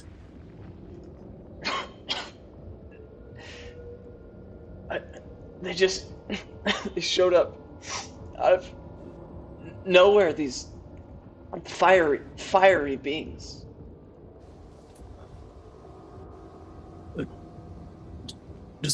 Just nowhere. They just came out of nowhere and did this. And you just watch as he like slowly moves his hand up to the side of your face. He's like, Eldris, I've loved you like a brother. Steve, you're gonna be all right, buddy. You're gonna be all right. You're gonna be all right. I'm scared. Don't worry. I'm so scared. It's gonna be okay. It's all right. We're out of the fire now, and I just want to look at the spear and see where it is. Like, yes, it's in this. It's just below his heart. It's definitely broken through his rib cage. Okay. It's gonna be okay, buddy. Listen, I'm not gonna move this, but I'll get you back down to the house, and Rena will get you fixed right up, man. It will get you fixed right up. It'll be okay. It'll be okay. You always were there for me. Tell Rena that she's too good for you. Don't worry. You can tell her that yourself. All right, let's go. And I just want to try to pick him up. Okay. Man, fake crying is actually crying. So you. That's exactly what it is. Yeah, you try and pick him up. Let's do. Well, I'll do it. Okay. You lift him up, and you see him like kind of scream in pain. And it's clear to you that moving him is a bad call, or a bad choice. But he doesn't receive more damage from that. Okay. About how far is this walk? To go back down? Yeah. I mean, you killed it, covered in sweat. You're exhausted now. I mean, not D&D exhausted, but you're very tired. Yes, just like flavor. And I would say you're level 1 exhaustion. Let's go with that. But you're very tired. Sure. And yeah, I mean, it takes to go down would take you another 15 minutes at least. Yeah. I'm gonna do my best for my best friend. Come on, it's hang in there, buddy. Hang in there. We can do this. Actually, one quick question. Yes. Am I aware of any kind of like first aid stuff that like supplies that we have at the monastery? I mean, you guys probably have like some bandages or different things when anything would go wrong during your training. Sure, yeah.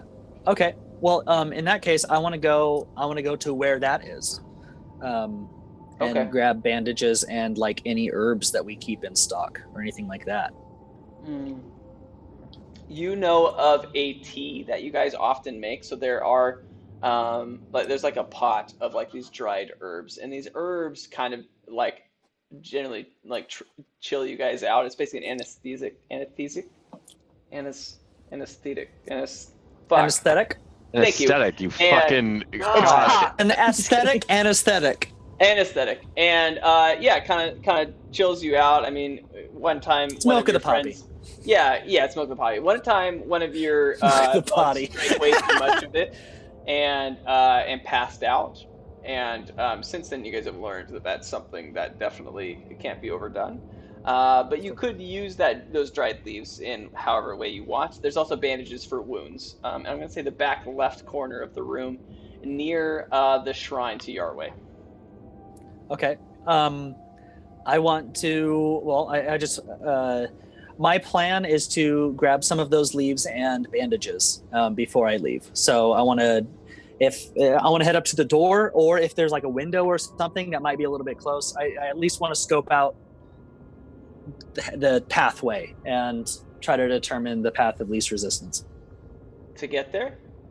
To get to wherever the because I assume the building is this building's on. Is this one of the building that's on fire? Is the same building? I assume it's on fire. One building, total. The monastery is just one building. Yeah. And yes, I would say like half the roof is on fire, and then the right side of the wall is on fire. Where you're going is the back left. I wouldn't say that there's like a horrible concern or urge to avoid the fire at this point. It seems fairly fresh and new. However, it's just a mess. It's almost like there was a massive battle in there. Sure. So you would just be avoiding carnage on the ground. Yeah, I mean, I just want to get to the bandages and the leaves. Great. Yeah. In the most efficient way possible. Maybe even taking messes. note. Yeah, if there's anything like as I'm on my way that I might notice. You notice a couple of footprints on the ground, and they're not even footprints really, but like as if the stone ground was melted into a footprint. Cool. Yeah. Weird. All right. But yeah, you get the bandages and you get a handful of the dried leaves in the pot. Okay. All right, and so I head back out to outside where Steve is. Okay. As you come back outside to where Steve is, you notice that your two favorite boys have just come up the top of the steps and did not stay at the house. What the fuck are you guys doing here?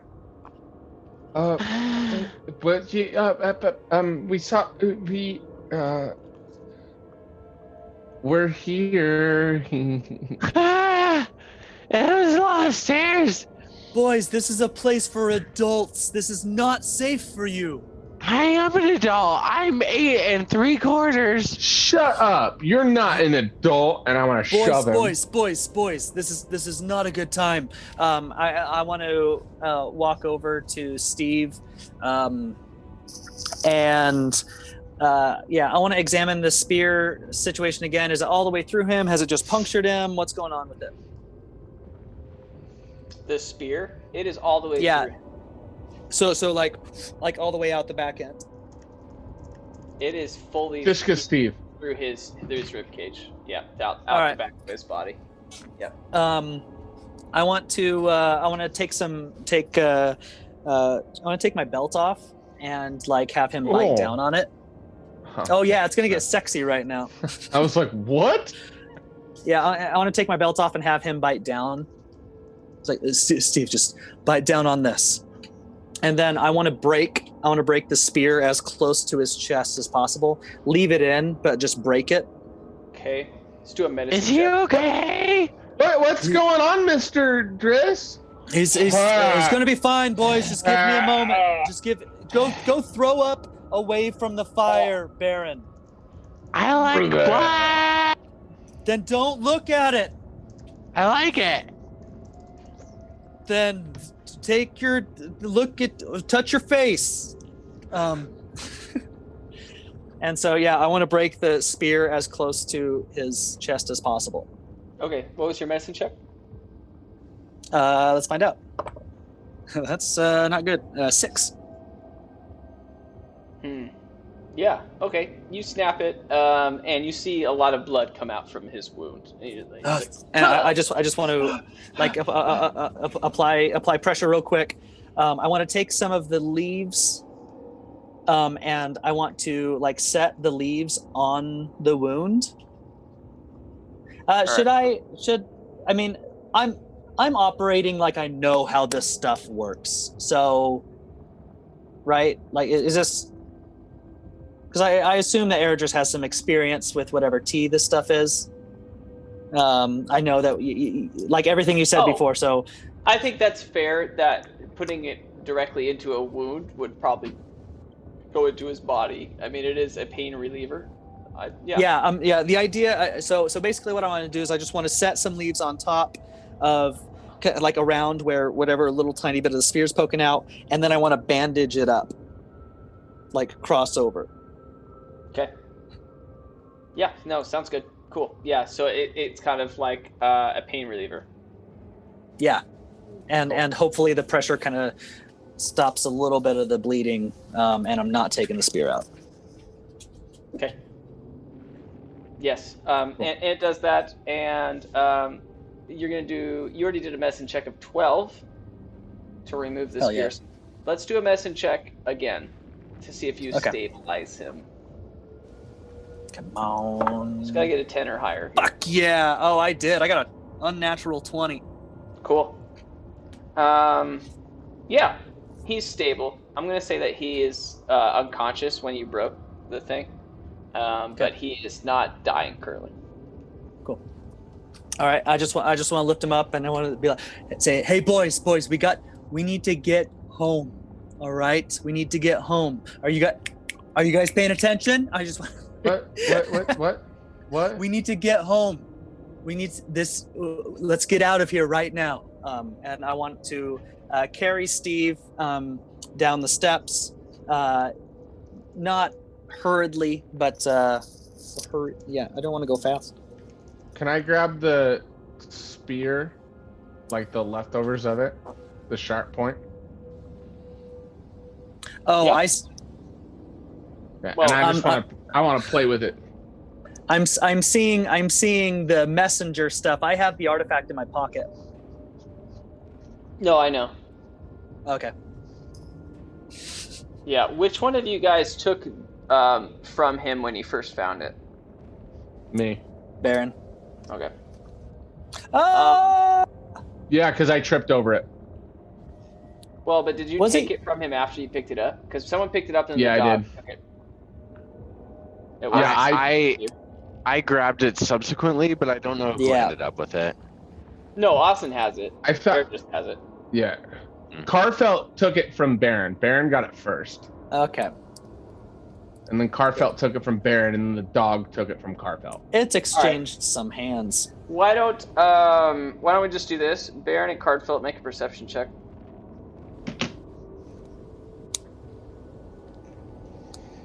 What is 11. it?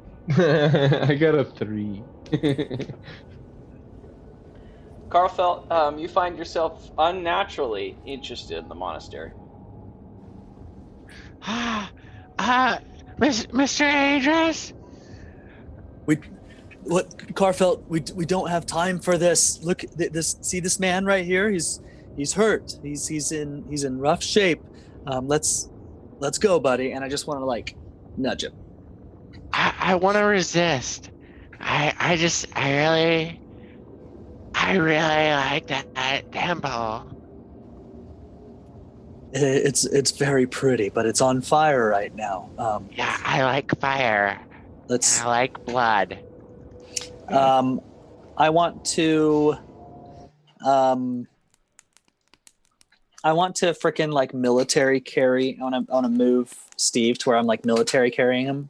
I want to position the spear like right here, so it's not applying pressure to it, and so I can have a free hand to move Carfelt away and towards the trail.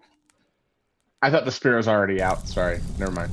Oh, I just busted it off the thing. I wasn't gonna push it out.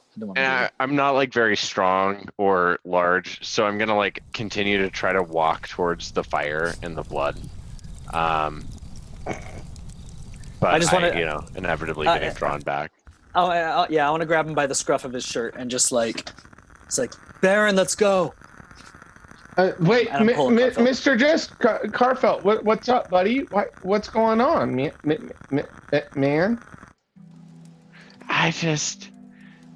There's something about that fire that. Don't you like it? Yeah, Baron, I mean, fire is always super cool. I loved fire when I was your guys' age too. Yeah.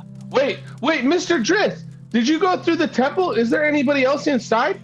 There's no one else inside. We should go see if there's anybody else inside. Come on. I've already checked, boys. We need to get out of here right now. It is not safe. I kind of want to go in. Carfelt, let's go save people. Come on. Yeah, boys! You save people. Boys, no. We're leaving right now. Okay. It is not safe. But I kind of like prick my finger or like kind of cut it with like something that I have and like lick the blood off of it. What? A cursed spinning wheel. All right, we can leave. Aurora. Yes, Mr. Erdris. Let's go. Hey, Mr. Erdris. What is it, Baron? Are you sure that there's nobody inside inside there anymore? Yes, I'm sure. I just don't know if I don't know. But okay. Yes, I guess I trust you. I was in there twice. Let's go where it's safe. Your mothers are probably very worried. I'm at your beck and call, Mr. Dress. Why are you a serial killer now? What happened to you? Because you said I was unnaturally drawn to the building that was on fire. So it changed your personality. I'm impressed. Sam's like, sweet, Carfelt's possessed. Okay, we got it. Whatever you say, Mr. Arrogant. I'm impressionable. I don't know. I'm only 8. No. He's impressionable like in real life. That's IRL. That is not meta. I'm at your beck and call. Oh, so good. Yeah. All right. Fuck. So. Yeah, man. You guys start to head down these steps. And I'm gonna say that Eric, just to get maybe 2 steps down, right? So you can still clearly, you're within like sight of the monastery still, right? And you get about 2 steps down, and you just hear these 2 loud thuds, like almost, but like you like hear that they were falling from somewhere. And you hear, like playing the wrong track. Sorry, everyone. You hear like, and as you turn back, you see 2 large minotaurs hit the ground. See, Mr. Ernest, I knew there were people in here. We need to save them. Minotaurs are bad guys, right, Austin? Indeed, and they hear Togu Baron yell this, and they turn to you guys like they're looking at you. Hi, misters. My name's Baron. We're here to save you. Baron, stop! You don't want to talk to minotaurs. What? And you said they're at the base of the stairs. So we're coming down the stairs and they're ahead of us, or no, they're behind us? They're at the top by the monastery. They were looking at the monastery when they landed on the ground, like, and then they are looking at the monastery, and then they just hear this kid yelling. They turn, they're like, and look over. Baron, Carfelt, we need to go right now. Everyone start running.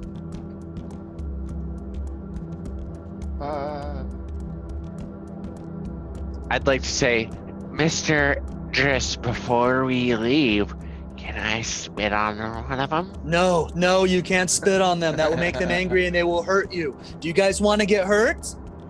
Do you boys want to get hurt? I honestly kinda do. Right now. What the fuck did that fire do to you? Oh my god. I don't know why. I wanna smack Carfel in the back of the head, like, do you wanna like the and be like, come on, man, quit goofing around. Okay. Start running again. Okay, so this is what happens. Is you does anyone speak Infernal?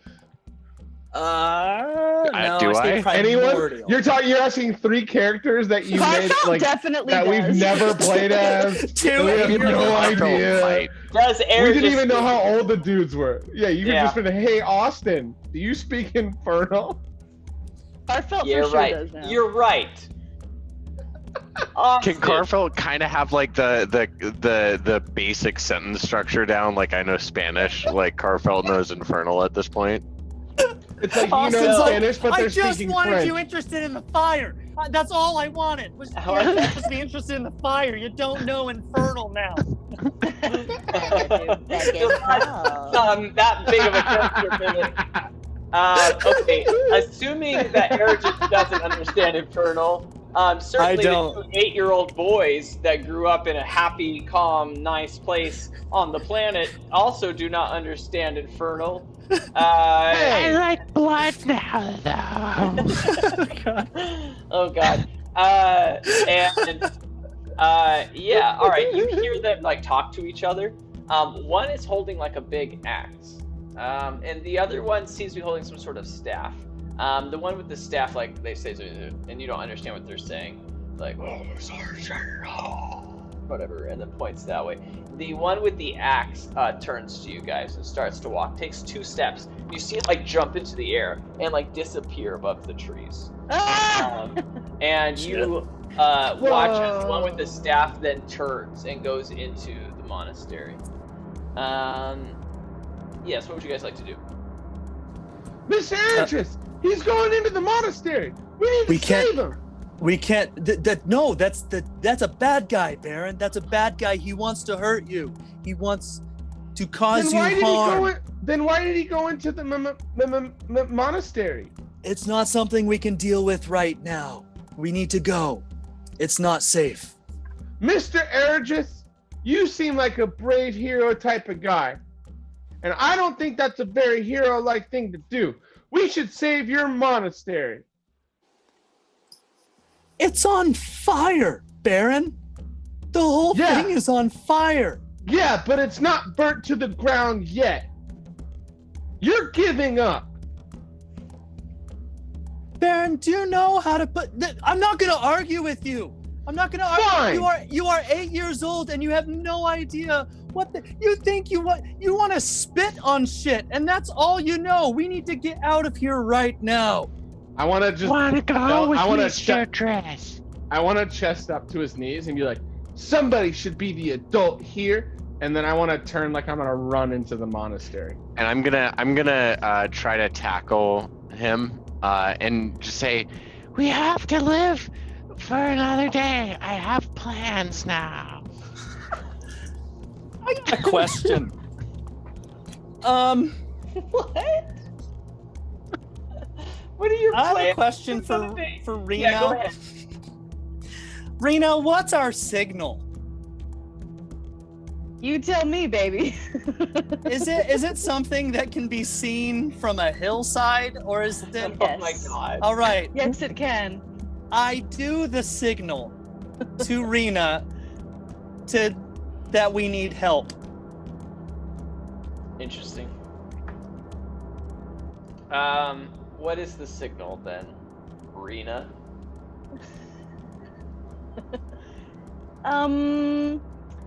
A big starburst, not the candy, like a supernova. A Starburst sponsor us. It's like a magical item that you give me. That's like a flare, starburst flare. I don't know if you'd be like close enough to me though. It's like a bat signal. I think I'd have to be looking for it, but I guess I would be. Right? All right. So, yeah. I mean. Thanks, like, sweetheart. Yeah. Okay. So you shoot this thing. You guys have both learned. Okay. So this is unfortunate and fortunate at the same time. Ergis, you have learned a spell called Flare.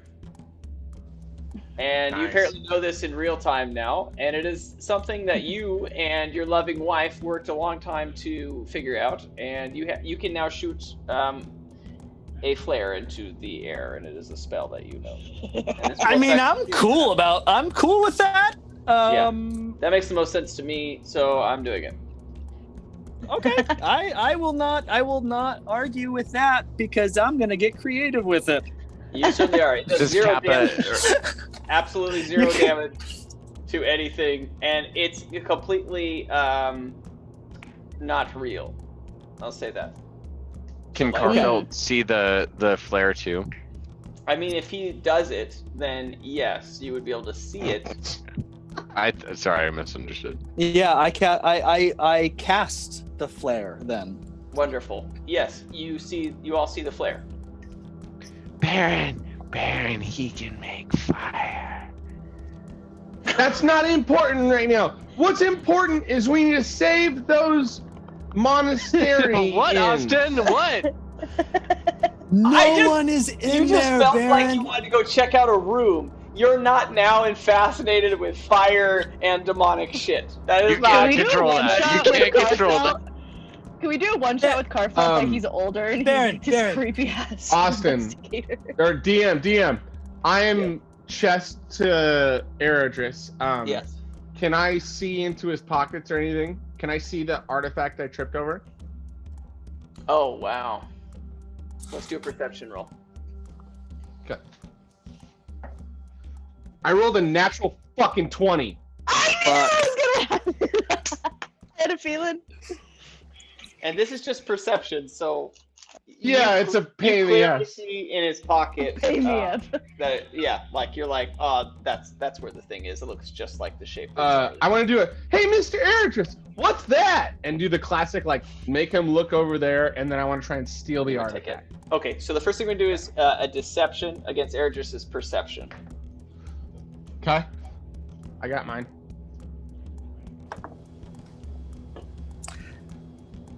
Eight. I rolled an 11. That's Wow. cool. Okay, and then we're gonna do a sleight of hand with advantage because you succeeded. Oh, let's go. Natural 19. I love it. I love it when we do one shots and just like everybody fucks with my character for no fucking reason. Dude, you guys did a whole episode without me where you're deciding my voice for the like continued fucking season. That's the DM. The DM did that. You guys are like, you are 8 years old. Like, oh, Yeah. a bull man. Oh, there's fire. Let's walk into it. You know, like 8-year-olds do. Have you ever been around 8-year-olds before? Yeah, dude. That's and these not two what they rock. do in dangerous situations. Well, this one's trying to impress Well you because he thinks you're spoken, super cool. You're like a I father figure. have a dying person on my back right now. I know, but there might be more dying people inside. No, there aren't. I was in there Okay. twice. Well, I rolled a 19 to steal it. So. It's gonna be okay. Realistically, things are gonna happen how they're gonna happen. I'm just gonna let a couple of 8-year-olds die, and their lesbian moms are gonna be mad at me. Like, fuck. You don't notice any of this, but Toga, god damn it, Baron. It's like a 10th time now. Baron is able to take this thing out of your pocket. And as you look back down, you see him starting to run back up the steps. And you notice that he's holding this thing, which very clearly you had in your pocket as you're holding this, this body. And as you look over at him and you shot this flare up. Did you shoot the flare up? That happened? Yeah. Okay. I'm trying to signal to Rena that I need help with these 8-year-old psychopaths. Okay. You look over at him taking this thing, and then you look back at the flare just to make sure it's working. And you see kind of this weird shadow, like darkness in the flare for a second.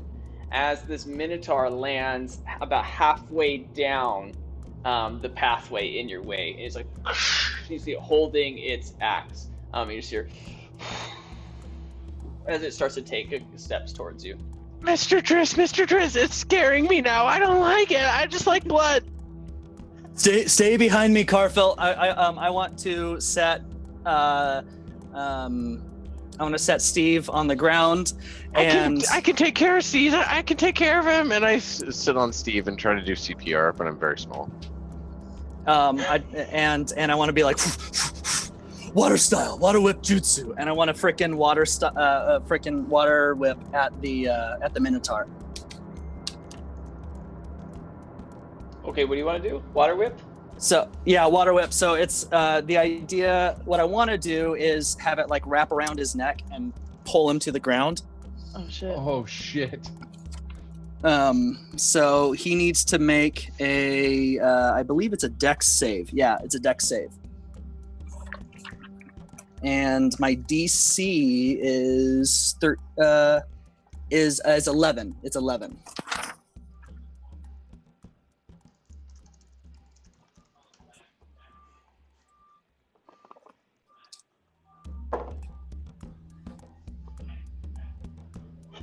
Natural 1. Hey! Yes. All right. So you pull him to the ground. I will say that the vibe that you're getting from this, however, is that this Minotaur could easily kill you, like, with any contact to your body that it hit. So, like, it's clear to you this thing's much stronger than you. However, you take this thing and it, like, pulls it to the ground. It, like, falls to its side, and it's like... Cool. So, yeah. Oh, he's knocked prone, and let me roll some damage here. Yeah.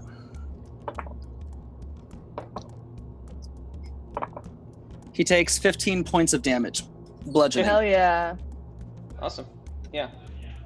So he takes 15 and then... You see it, like, hit the ground, and it's like nothing's happened to it. It's like... Cool. And I just want to turn to Carfelt. The Minotaur is blocking the way between me and Baron. No, just you and well, I don't know. It was like 15 feet away from you, but it was at the halfway between the bottom of these steps. Like, it had clearly jumped into the trees and then jumped onto the steps as you were trying to go down the steps. Okay, so I want away from you were. Yeah. So yeah, I want to. So he's knocked prone, and I want to take Carfelt and Steve and frickin' run towards the house. You want to run to the house? Okay. Yeah, I gotta save one of these kids. I can run by myself. You fucking. All right. So you start to run, and let's do that. So you're running away from him. I'm gonna say use up the thing's entire action to stand up, right? So it's slow. So you run and you grab Carfelt, the short one. To Carfelt and Steve. Well, Baron took off towards the monastery, I think. Okay, cool. So you start to run. And you get by this thing, and it like breaks out of this like water whip hold that you had on it, and it starts to stand up. But you feel like relatively, like you can make it, and you're just like booking it, and you're running. And as you're like getting like close, and you're like, oh, like you feel like, oh my god, you can start to see the clearing of the trees, the houses in the distance, and you just hear that as like your head is clearly hit from the back. And things are starting to go black, and you're falling forward. And as you're looking at the house, you see the doorway open. You see Rena in the distance as your eyes are starting to close. And with that, we're going to take a quick break. We will see you guys very soon. And yeah, we'll continue the story in 10 minutes. Appreciate you. Love you. See you soon.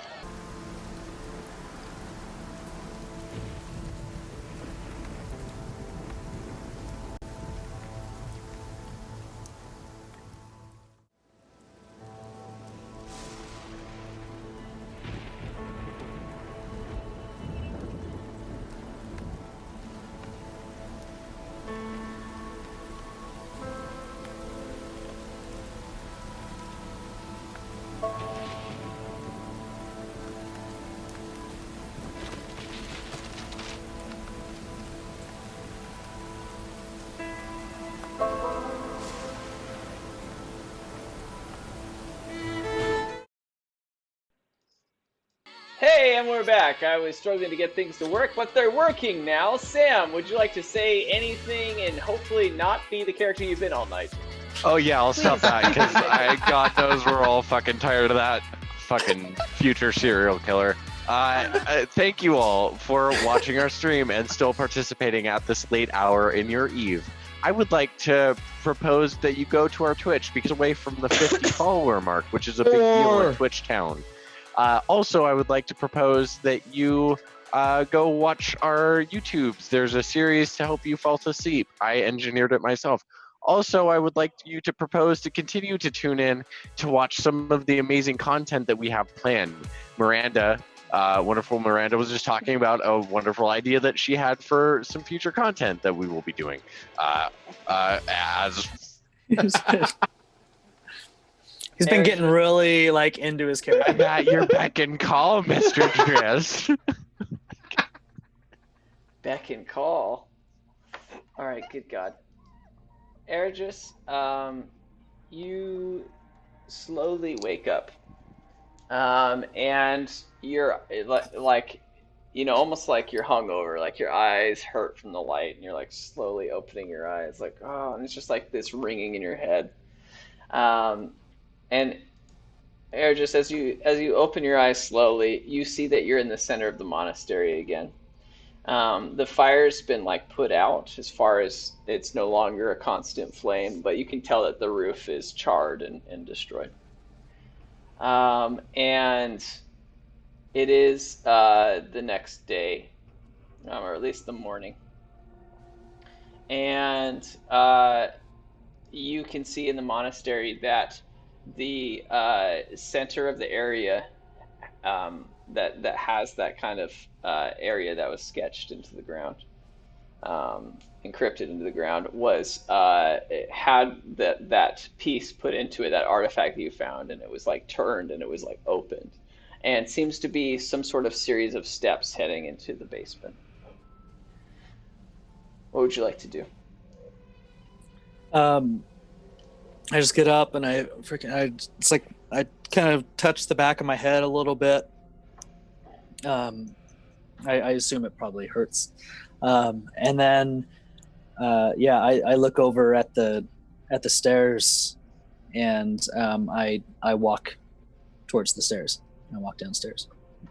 Okay, you head down these stairs, and it enters up into like this little hallway that has a doorway in front of you. There are torches and things lit, and you just see inscriptions along the entire wall. It's some sort of like old language that you don't understand.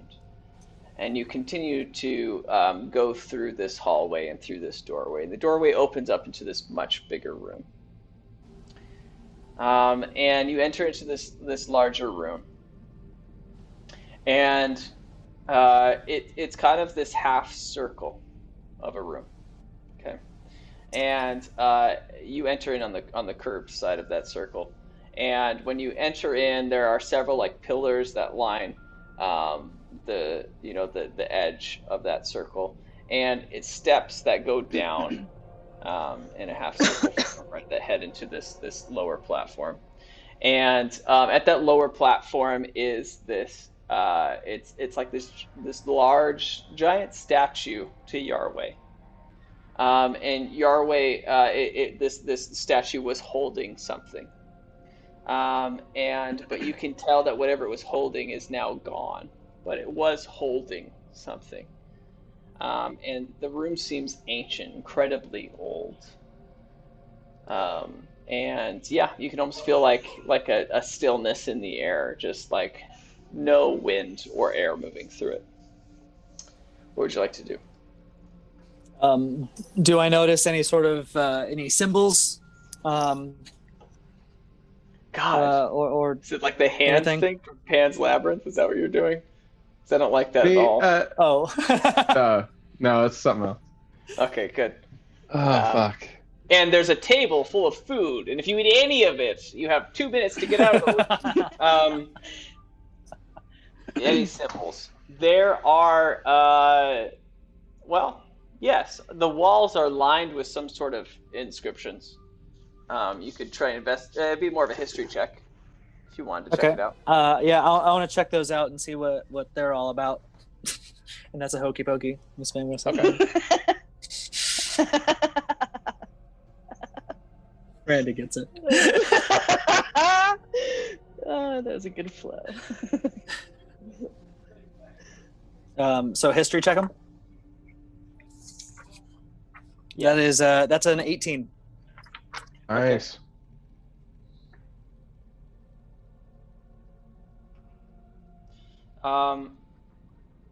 Yeah, you understand. Basically, it's like the same poem, if we will, the same line being said over and over and over again. I will not text in class. I will not text in class.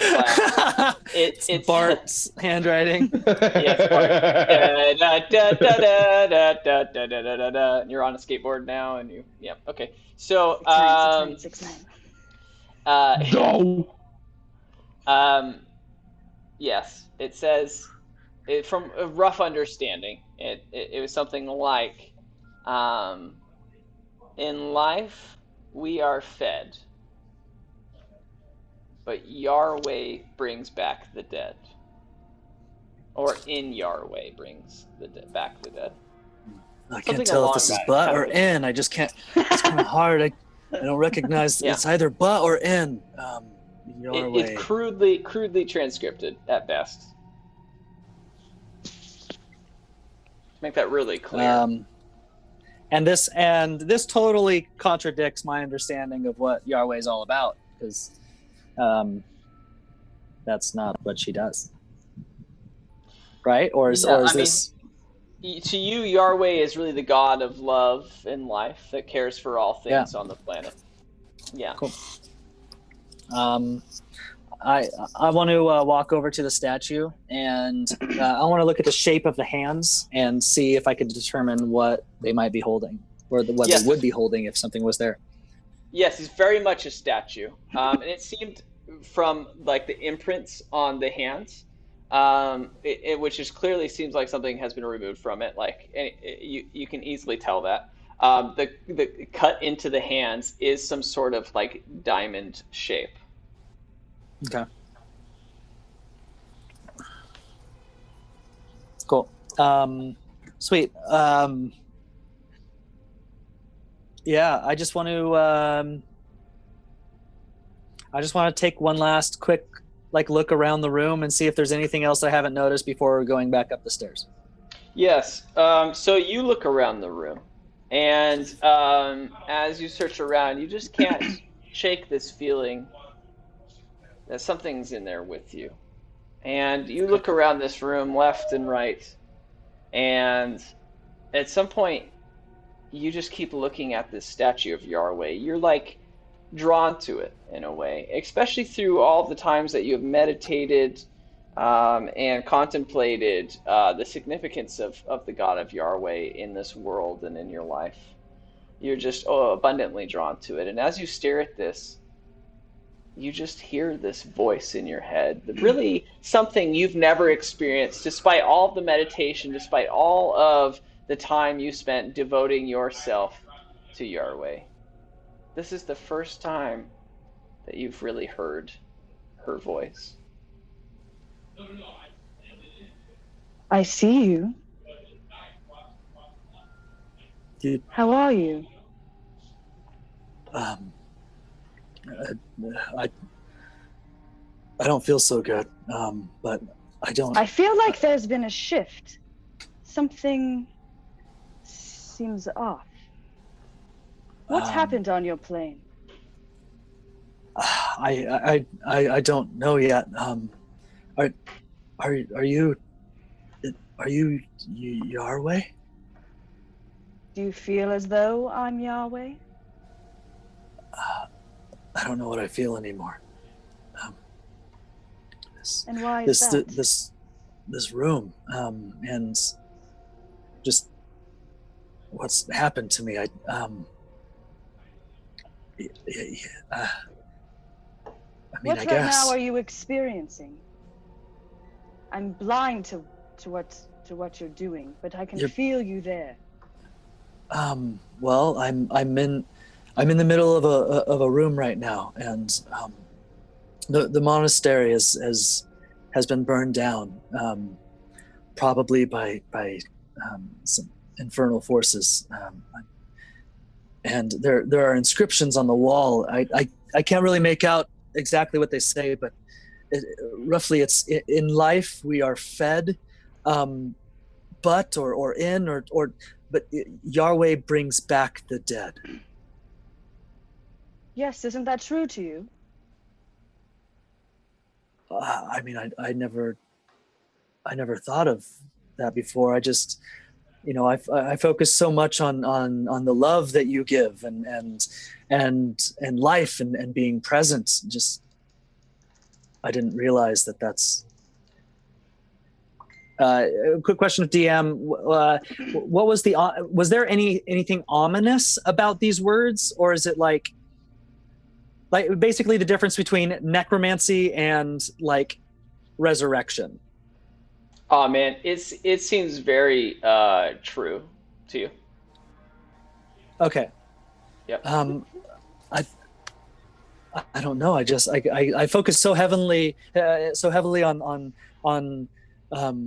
life and love. I didn't realize that I guess this was even possible. Think about a plant that's dying. Maybe parts of the plants are dead, or that's how it looks to you. Don't you think time, nurturing it, getting to learn what it needs, loving it, don't you think that could bring life to death?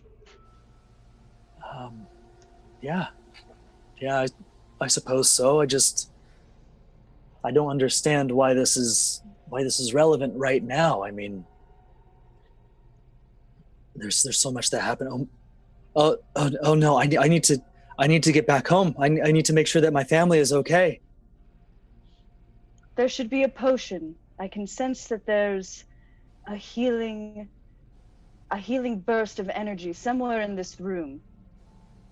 There should be a potion if you need it. You sound troubled. Okay. Yes, thank you. I'll do my best to find it. Ergis, you search the room, and it becomes clear to you that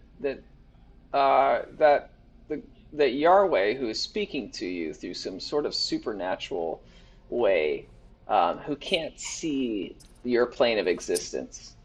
As you look around the room, it's clear that this diamond-shaped imprint that is gone was some sort of container that is now gone, right? And so you're like aware that this God, this Yahweh, does not know that the potion that was laid there is no longer there. Eridris. Yes, Yahweh. That's you.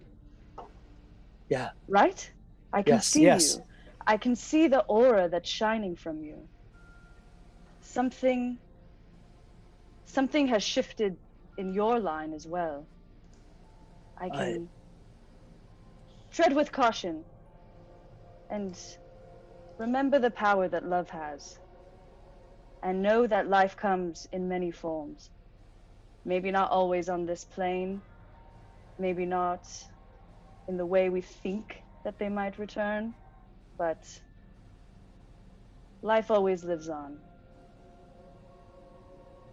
And then I imagine the statue, kind of the contours and within the stone, I feel like silver kind of light sort of traces, silver blue light traces up, so it feels kind of, it slowly starts to illuminate.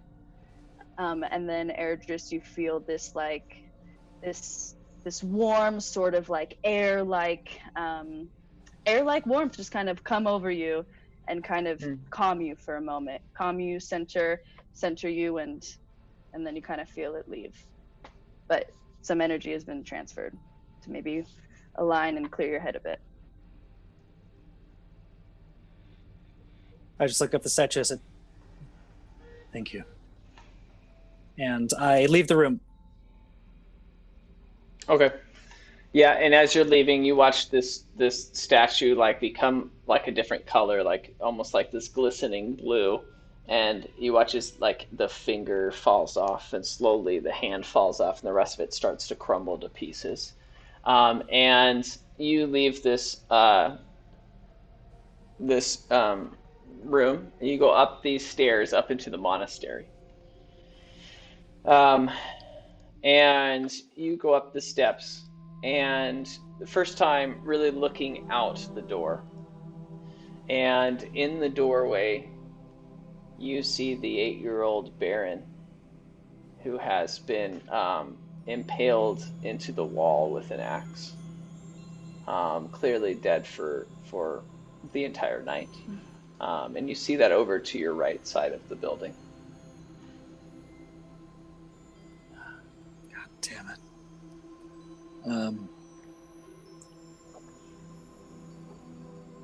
I just want to take a just head over to take a closer look at the body, just to look closer and see if there's anything that sticks out to me, and kind of like pay respects and acknowledge what's happened. Do an investigation roll. That is a 15. All right. It is very clear to you that it is the exact axe that you saw that Minotaur that jumped over the trees and landed on the steps. So it's like, wow, that's definitely the double-sided axe that that Minotaur was holding. So you know that this Minotaur did this. Okay.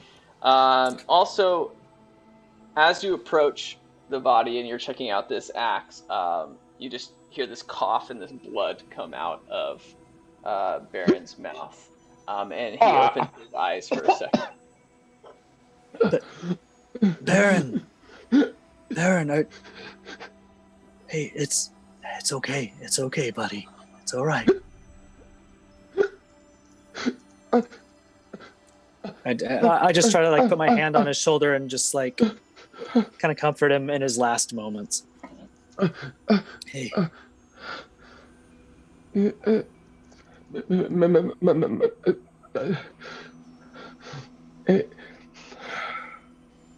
Am I a hero? Yeah, you're a hero, bud. And you watch as the life leaves his eyes, and the last of his breath comes out of his mouth, and his head droops down. I want to look around and see if I see Carfelt or Steve. Yes, you see Steve's body. Well, I'll say this: you don't see Carfelt anywhere. Okay. And you get to the steps, and you look down, and you see Steve's body towards the bottom of the steps, sprawled out on the steps, where your last memory was of the night. Okay. I want to go down the steps and see how he's doing. Okay. Yeah, I mean, you head down the steps, and it's clear he's been dead for hours.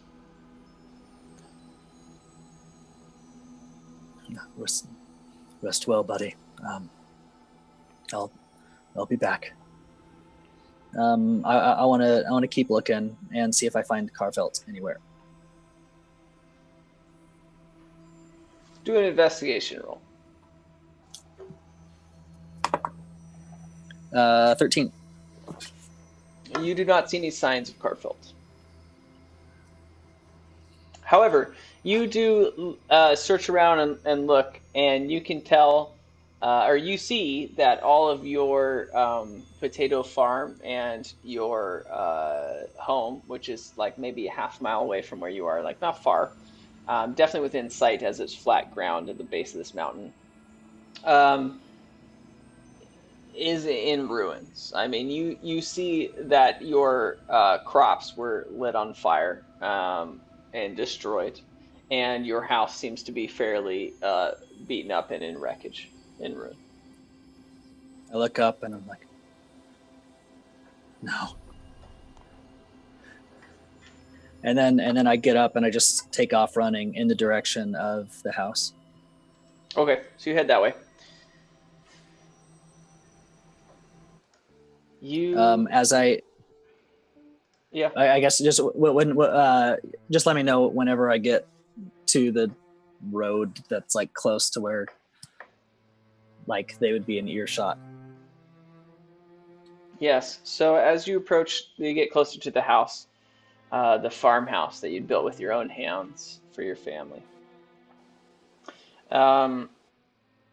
You can see that the farm, the plot, the land itself that you had put hours and hours of work into cultivating, was destroyed. I mean, burnt to a crisp. Around you, the countryside was also burnt and destroyed.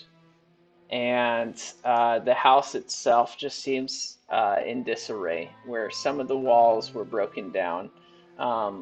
Clearly, some sort of attack had taken place there. And you get closer to it, and the door is broken off to the side and open. And you're about 20 feet away from the house now, I'll say. Yep. As I'm there, I just yell out, Rena! Hey there! And I just keep and I run in, just calling out their names. You do hear a kind of low grumble from inside the house, like someone in pain. I run to it. Okay. You go inside the house, and you look around, and everything is in shambles. I mean, your kitchen is completely destroyed, pieces everywhere. Your bedroom is just obliterated. In fact, the entire part of the house is just destroyed. And then over on the side of the entryway, the living room, you do see your wife, Rena, who seems to be in pain, is on the ground, and there is some sort of it's like an entire stone arm that is like through her stomach, and it seems to be like it was broken off, this stone arm. To you, make it just do an investigation check, I guess, on that. 14.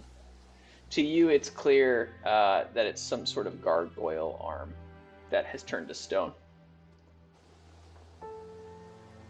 I run. Rena. Eredris. Hey. Eredris. Hey. Eredris. I'm going to be quick because I'm going to die. No, you're gonna be fine. Listen, This is to me. Listen to me. Aerith, she ran. I told her to run. I point to my like neck area as best as I can, and you notice that a necklace that I've been wearing lately to give me a little bit of constitution since I've been sick. It's off my neck. And the power in it was dwindling, but there was still some power to be pulled from there. I gave her my necklace. She has your stamina, but I fought them off as best as I could. I used all my spells, but I sent her off, and she got quite a head start. I held them off for a while. I love you so much. You don't have to say that right now, because it's gonna be fine. You're gonna be fine. All this you got this. You got this. You're strong. You're so much stronger than I am. Will you get your silly picture off the wall? The one I love so much. The stick figures. Your best work yet. Will you? Could you pull it off the wall, please? Yeah. Eric, just don't waste time, please. I know. Yeah, okay. All right. And I run over and I grab it. And I just this is the one. Lay down with me. I don't want to do this. Please. Just for a moment.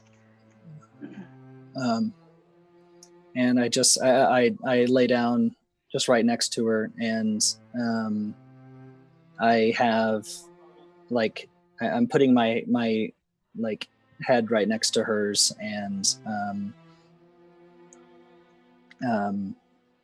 yeah, and then I have my hand on your cheek. Stare at me. I know you always just like staring at each other. Yes, it's awkward, but it's so good. I know. And I just lean in and I rest my forehead on her forehead. And I just go in and give a very passionate kiss, and then you feel kind of, as I'm giving my last bit of energy, I take my last exhale, but kind of like into you. As she kind of like falls limp and kind of falls away, like, Rena, wake up.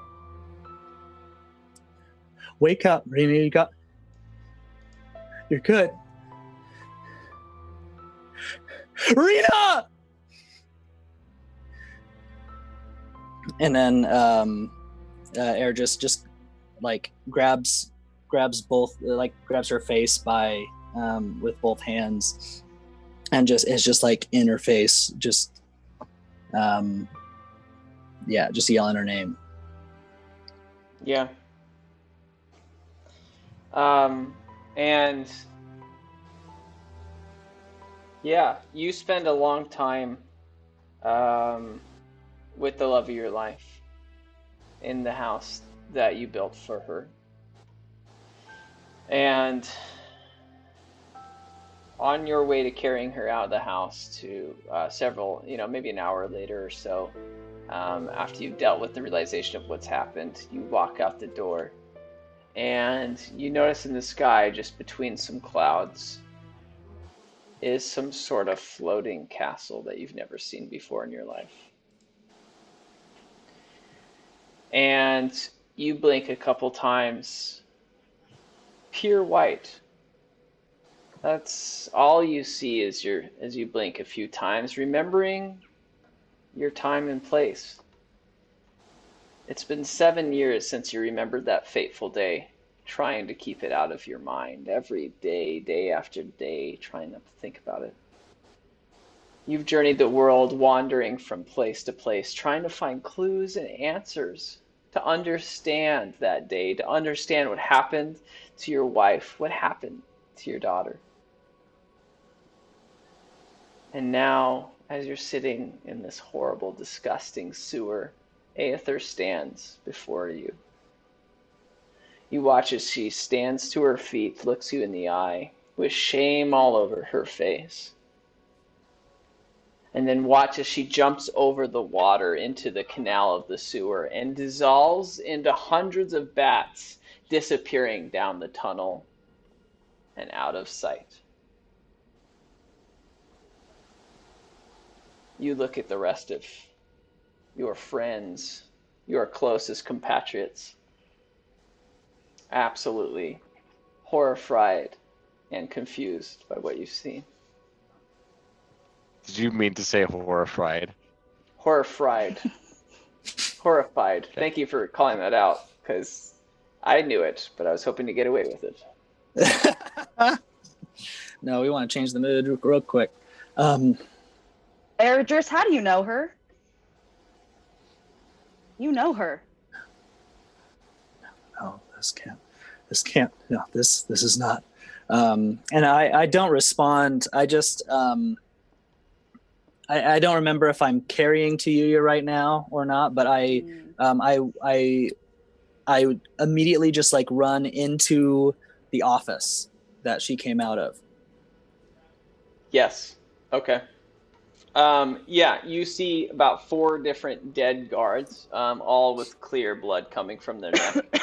And Yeah, it seems to be some sort of like table that they were sitting at, and there are like a couple of drinks, and it would seem like some sort of negotiation was taking place. You don't find any paperwork necessarily, but you can tell that none of them are pirates, which is interesting for where you're at. At least all Okay. the dead guards or all the dead people. They seem way more like militia, like some sort of military. I am tearing the room apart. I'm digging through documents. I'm taking things off the walls if there's still stuff on the walls. I'm flipping over tables, and all the while I'm like, no, that wasn't her. That wasn't that can't be her. That was not her. And I'm just digging through all this stuff, looking for. Where's Darrow in this? You guys are all there. Darrow, Togu, Jolie, technically Tack. Am I still there? I thought I'm asleep or like out or whatever at the. Am I toast or am I awake? You're passed out in Ivan Tor's. Okay. Oh yes, shoot, you're not there. Yep. Yeah. Sorry. Yeah. You're right. Just making sure. Jolie Yeah. Jolie definitely follows Eredris into that room because she was right behind him, and she can tell that like this is somebody he knows, and he just like stormed off. So I follow Jolie, you notice when you walk in there that this is like a fairly long table, okay? And then on the far side of this, there is one chair that's now like on its back on the ground. However, on the other side, there seem to be 3 chairs. 2 of them are filled now with dead bodies with blood coming out of their neck. And then another chair in the middle that is now fallen over and has a dead body, like maybe like its legs still on the backrest of the chair. So clear to you that someone was sitting on the far side that's no longer there. Then all the people that were sitting at that table are now dead. Okay. And just to clarify, I'm looking for anything with a name on it. Yeah, I'll give you an investigation roll for your actions. Nat 20. The dice don't lie. Let's go. Such a good time for you to get some answers. Not that I I planned love for when you that to have happens. answers. Oh, feels so good. Yay, magic of story. You find a ledger on the table. It's suddenly fucking right there in front of you. I don't know. You rolled a nat 20. It's very magical. Magical dice. DiceEnvy.com/the Bottlecap Brigade. Check it out. Yep. Damn. You natted 20. I'm so happy. So happy. Take your time, DM. Take your time. I mean, I know the Yeah, future. we can talk about. I haven't written it down in this way. No, let's thank all the listeners. So thank you guys so much for following us at the Bottlecap Brigade. Make sure you follow us on Twitch and YouTube. And if you are looking to get some new dice, one of our awesome sponsors and affiliates is Dice Envy, and you can find all their rad stuff at diceenvy.com/Bottlecap Brigade. And if you use our name, we get a little kickback or a little bit of love from Dice Envy so that we can keep creating awesome content and weekly sessions like we do, even multi-weekly like we have going on in the last couple weeks. And you can get some awesome dice like the ones we did today. So if you didn't see the ones we did today, make sure you go to the beginning of this episode. I went through and literally opened from the mail my awesome new dice. So it gives you all the opportunity you need to play with new dice, get some new stuff, test out the market on what you're looking for with dice. If you got something that's a little cold, check out Dice Envy because the And dice you got to watch a serial killer be born in Dungeons and Dragons. Damn it. Thanks for stopping me. I was gonna keep going. Oh, Like you're I was good. gonna. Yeah, y'all Oh, wowed fuck. out for a minute, but I was Wait, gonna. what did I you was say? gonna. Oh, I'm I was gonna call. I was gonna filibust the shit out of that until Austin was back, and I'm glad you helped. Okay. You find this. Yeah, thank you, Taylor, by the way. And check out diceenvy.com/the Bottlecap Brigade. Get it, girl. You find this ledger. I'm gonna say it was like on the ground and in the corner, in the mess of the warfare that took place. And the his fight. first name is Heath. Sorry. You open up this ledger, and the first page says, I mean, it literally says like basically a description of the transaction that took place between the Splinter group and selling some sort of slaves to a different group. And then at the bottom you see signed Aether. You go to the next page, it has the exact same thing, selling Splinter slaves to a different group, signed Aether. You go to the next page, next page, and you just I'm go just through like this every over single and over thing. again. And you get to the last page, and it's very clearly written, Aether, leader of the Splinter group. I mean, it's signed that way on every page. And one of those pages, you clearly notice that Aether had sold slaves to D's nuts in Scully. Also, I'm gonna start signing my name Sam Gates, leader of Antifa or some shit. Cool. I'm sure that'll go well for you, so go for that. Yeah. So yeah, you just see just Eredris looking at this, and he's completely distraught. Like you guys haven't seen him like this before.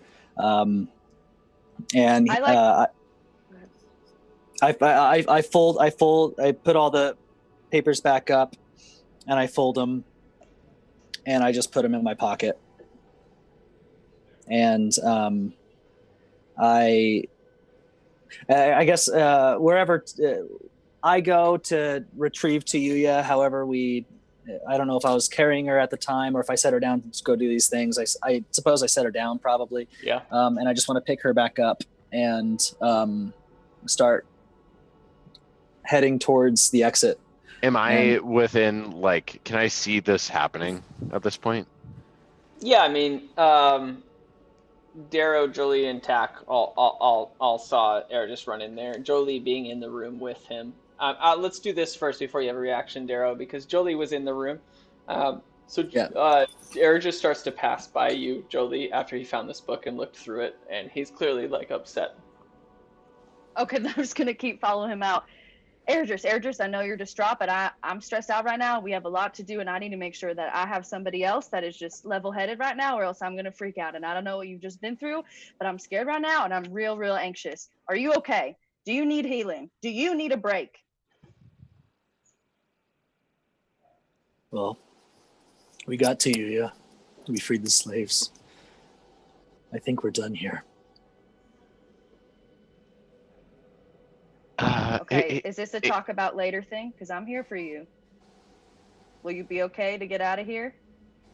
Yeah, of course. Okay. Excuse me, friends. Seems like you might be having a bit of a hard time, Adris. And I definitely don't want to bother, but that's your friend. She seems incapacitated at the moment.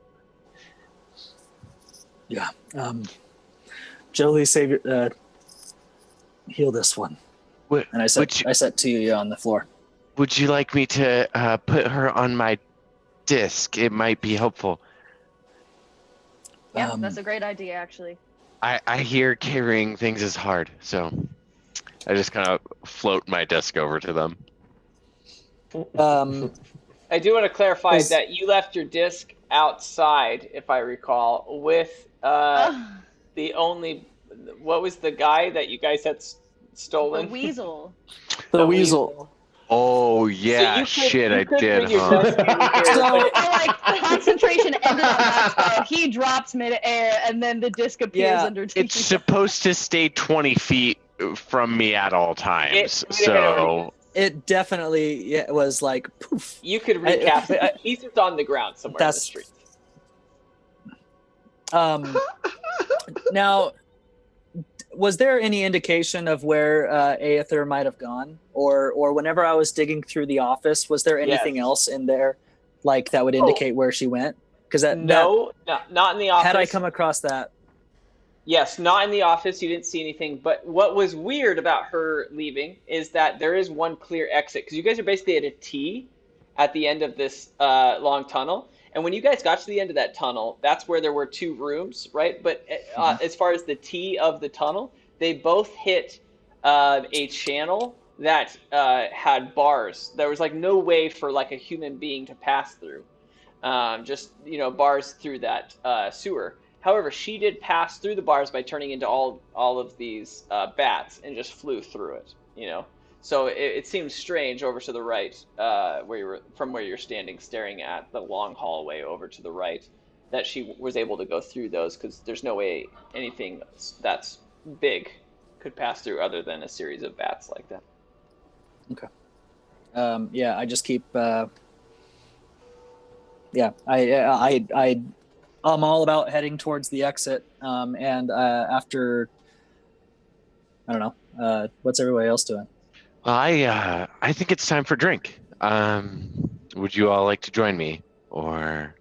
I don't know exactly what I want to do right after this, but all I know is I want to get the fuck out of this sewer.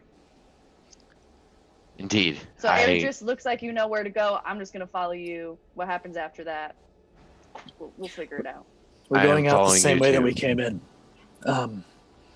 Make sure the slaves are free and that they're on their way out. If any of them need healing, then perhaps administer healing.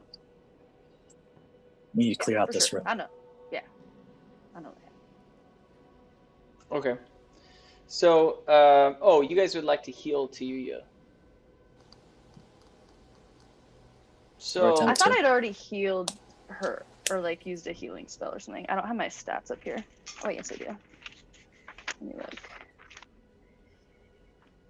Oh, no, I can do I'll do a 10-minute ritual spell, and she gets like 20 healing ish.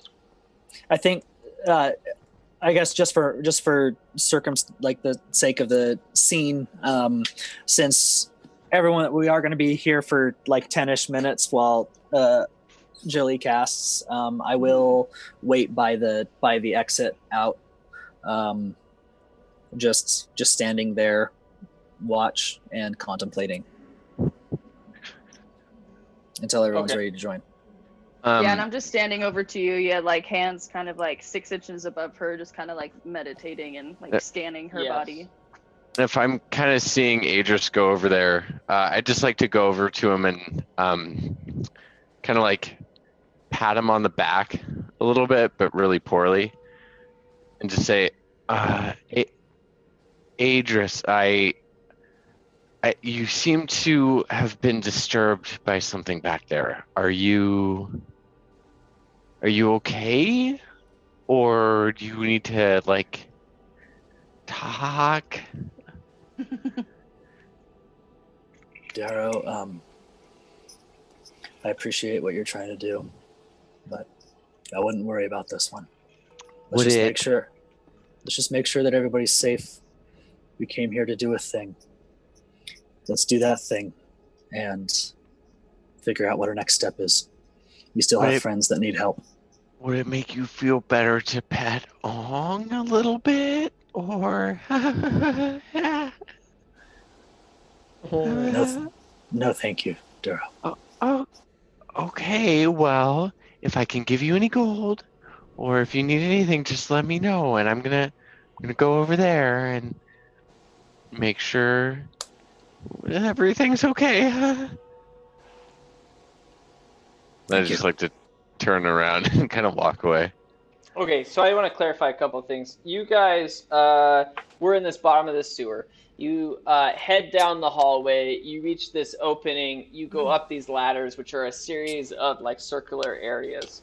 And the entire time, Erdris is carrying the corpse of Tuyu up this, right? So you go up this ladder. You walk around, etching around this like big circular ledge. You get to the next ladder, and that's 2 more times to get to the very top. And then you reach the very top, and you guys get to the front doorway, which is a big circular area as well, which then does have a staircase that heads to the lighthouse at the top that you guys were at last session. And so here's the deal. You guys are at that doorway, not having gone outside. It's nighttime at this point, probably like really late, like 3 a.m.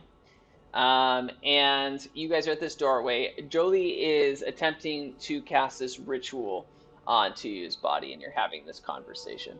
And Darrow gets kind of fed up not fed up, but ending that conversation, decides to go outside.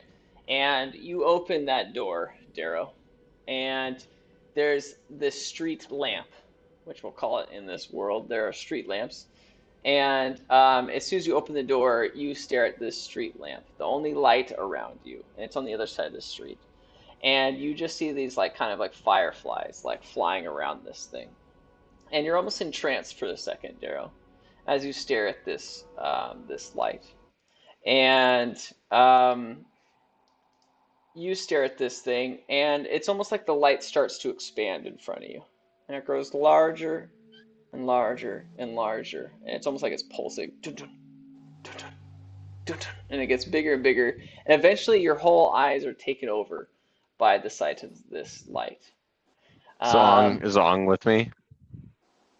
I'm gonna say you're having kind of an out-of-body experience, so you're totally alone. Okay. So Right. Darrow, you are everything is white for a second, and you're just confused. And you're you open your eyes again, you just hear the sound of wind, and you're flying through the air. And that's what it seems like to you as you're having this experience. And you're flying through the air, and at some point the clouds are slowly clearing, and as they clear, you see below you this beautiful green landscape and this forest area. And it feels like you're kind of flying towards this forest area. And as you continue to fly towards it, this is what you see. You're going closer and closer to the forest. You're breaking through the cloud line. And as you do, you get closer and closer to these trees. Suddenly the trees don't seem like small distant twigs, but really full branches, full trees, and eventually large ancient trees. And you fly between them and eventually you break out of these trees. And below you is the ground landscape, and you slow down and you look over to this body on the ground. You see this thing that is missing an arm, a left arm, and you would assume would be bleeding out to death. And as you blink a couple times, you look, and you can tell that this is the body of some child with some sort of lower jaw problem. And as you get closer to its eyes, it wakes up and is clearly alive. And with that, we're going to end the session. I appreciate you guys. Thank you so much. And Cartfelt is alive and full of whatever it is that Sam made Cartfelt into. And we'll probably be That was your fault. That was my fault. Okay, you were referring to Carfel at the end? Yeah, it's Cartfelt. God. Yes, Mr. and thank you Chris? guys for our very special side story. We had some members who couldn't make it, and that made it into an even more fun session. So exploring the backstory of Aragus. Hope you guys enjoyed it. We enjoyed improving his backstory, and we will see you guys next week. And because we're going to take next week off, but we'll have some fun special content coming your way. I also have a fun announcement. If you're actually still watching at this point, 3.5, 4 hours in, we have an additional Bottlecap member that will be joining us next week. And it's somewhat of a surprise, but if you watched a special one-shot lately about wizards, you know exactly who it is, and we will see you then 2 weeks from now. Hey, Double D. Hey, Double D. Yes. Before we leave, they're not called members, they're called brigadiers. I just want to point that out. Brigadiers. I Oh, actually that's said- the fucking shit right there. Dude, I actually said Brigadiers. It's so Taylor. I said Brigadiers like session 13 or something, and you stared at me like what the fuck is that? And I'm so happy that you said Brigadiers because you are the reason or the memory that I thought that's a dumb idea. Don't ever say that again. So I'm Brigadiers gonna wait. it is. All right, next video is going to be a compilation of all the times we've said brigadiers. Yeah. I go through the fucking It's- closed captions. It's legit. That's how we say it. Miranda is paused. Miranda's Oh, a there she is. blurry- There she is. Okay. Hi, Miranda. I was frozen that whole time. I don't know what happened. We will have a new brigadier for you next week, but we do have some fun content coming your way this week. And 2 weeks from now, we'll be back to session 33. Are we on 33 sessions at this point? I think I have no idea.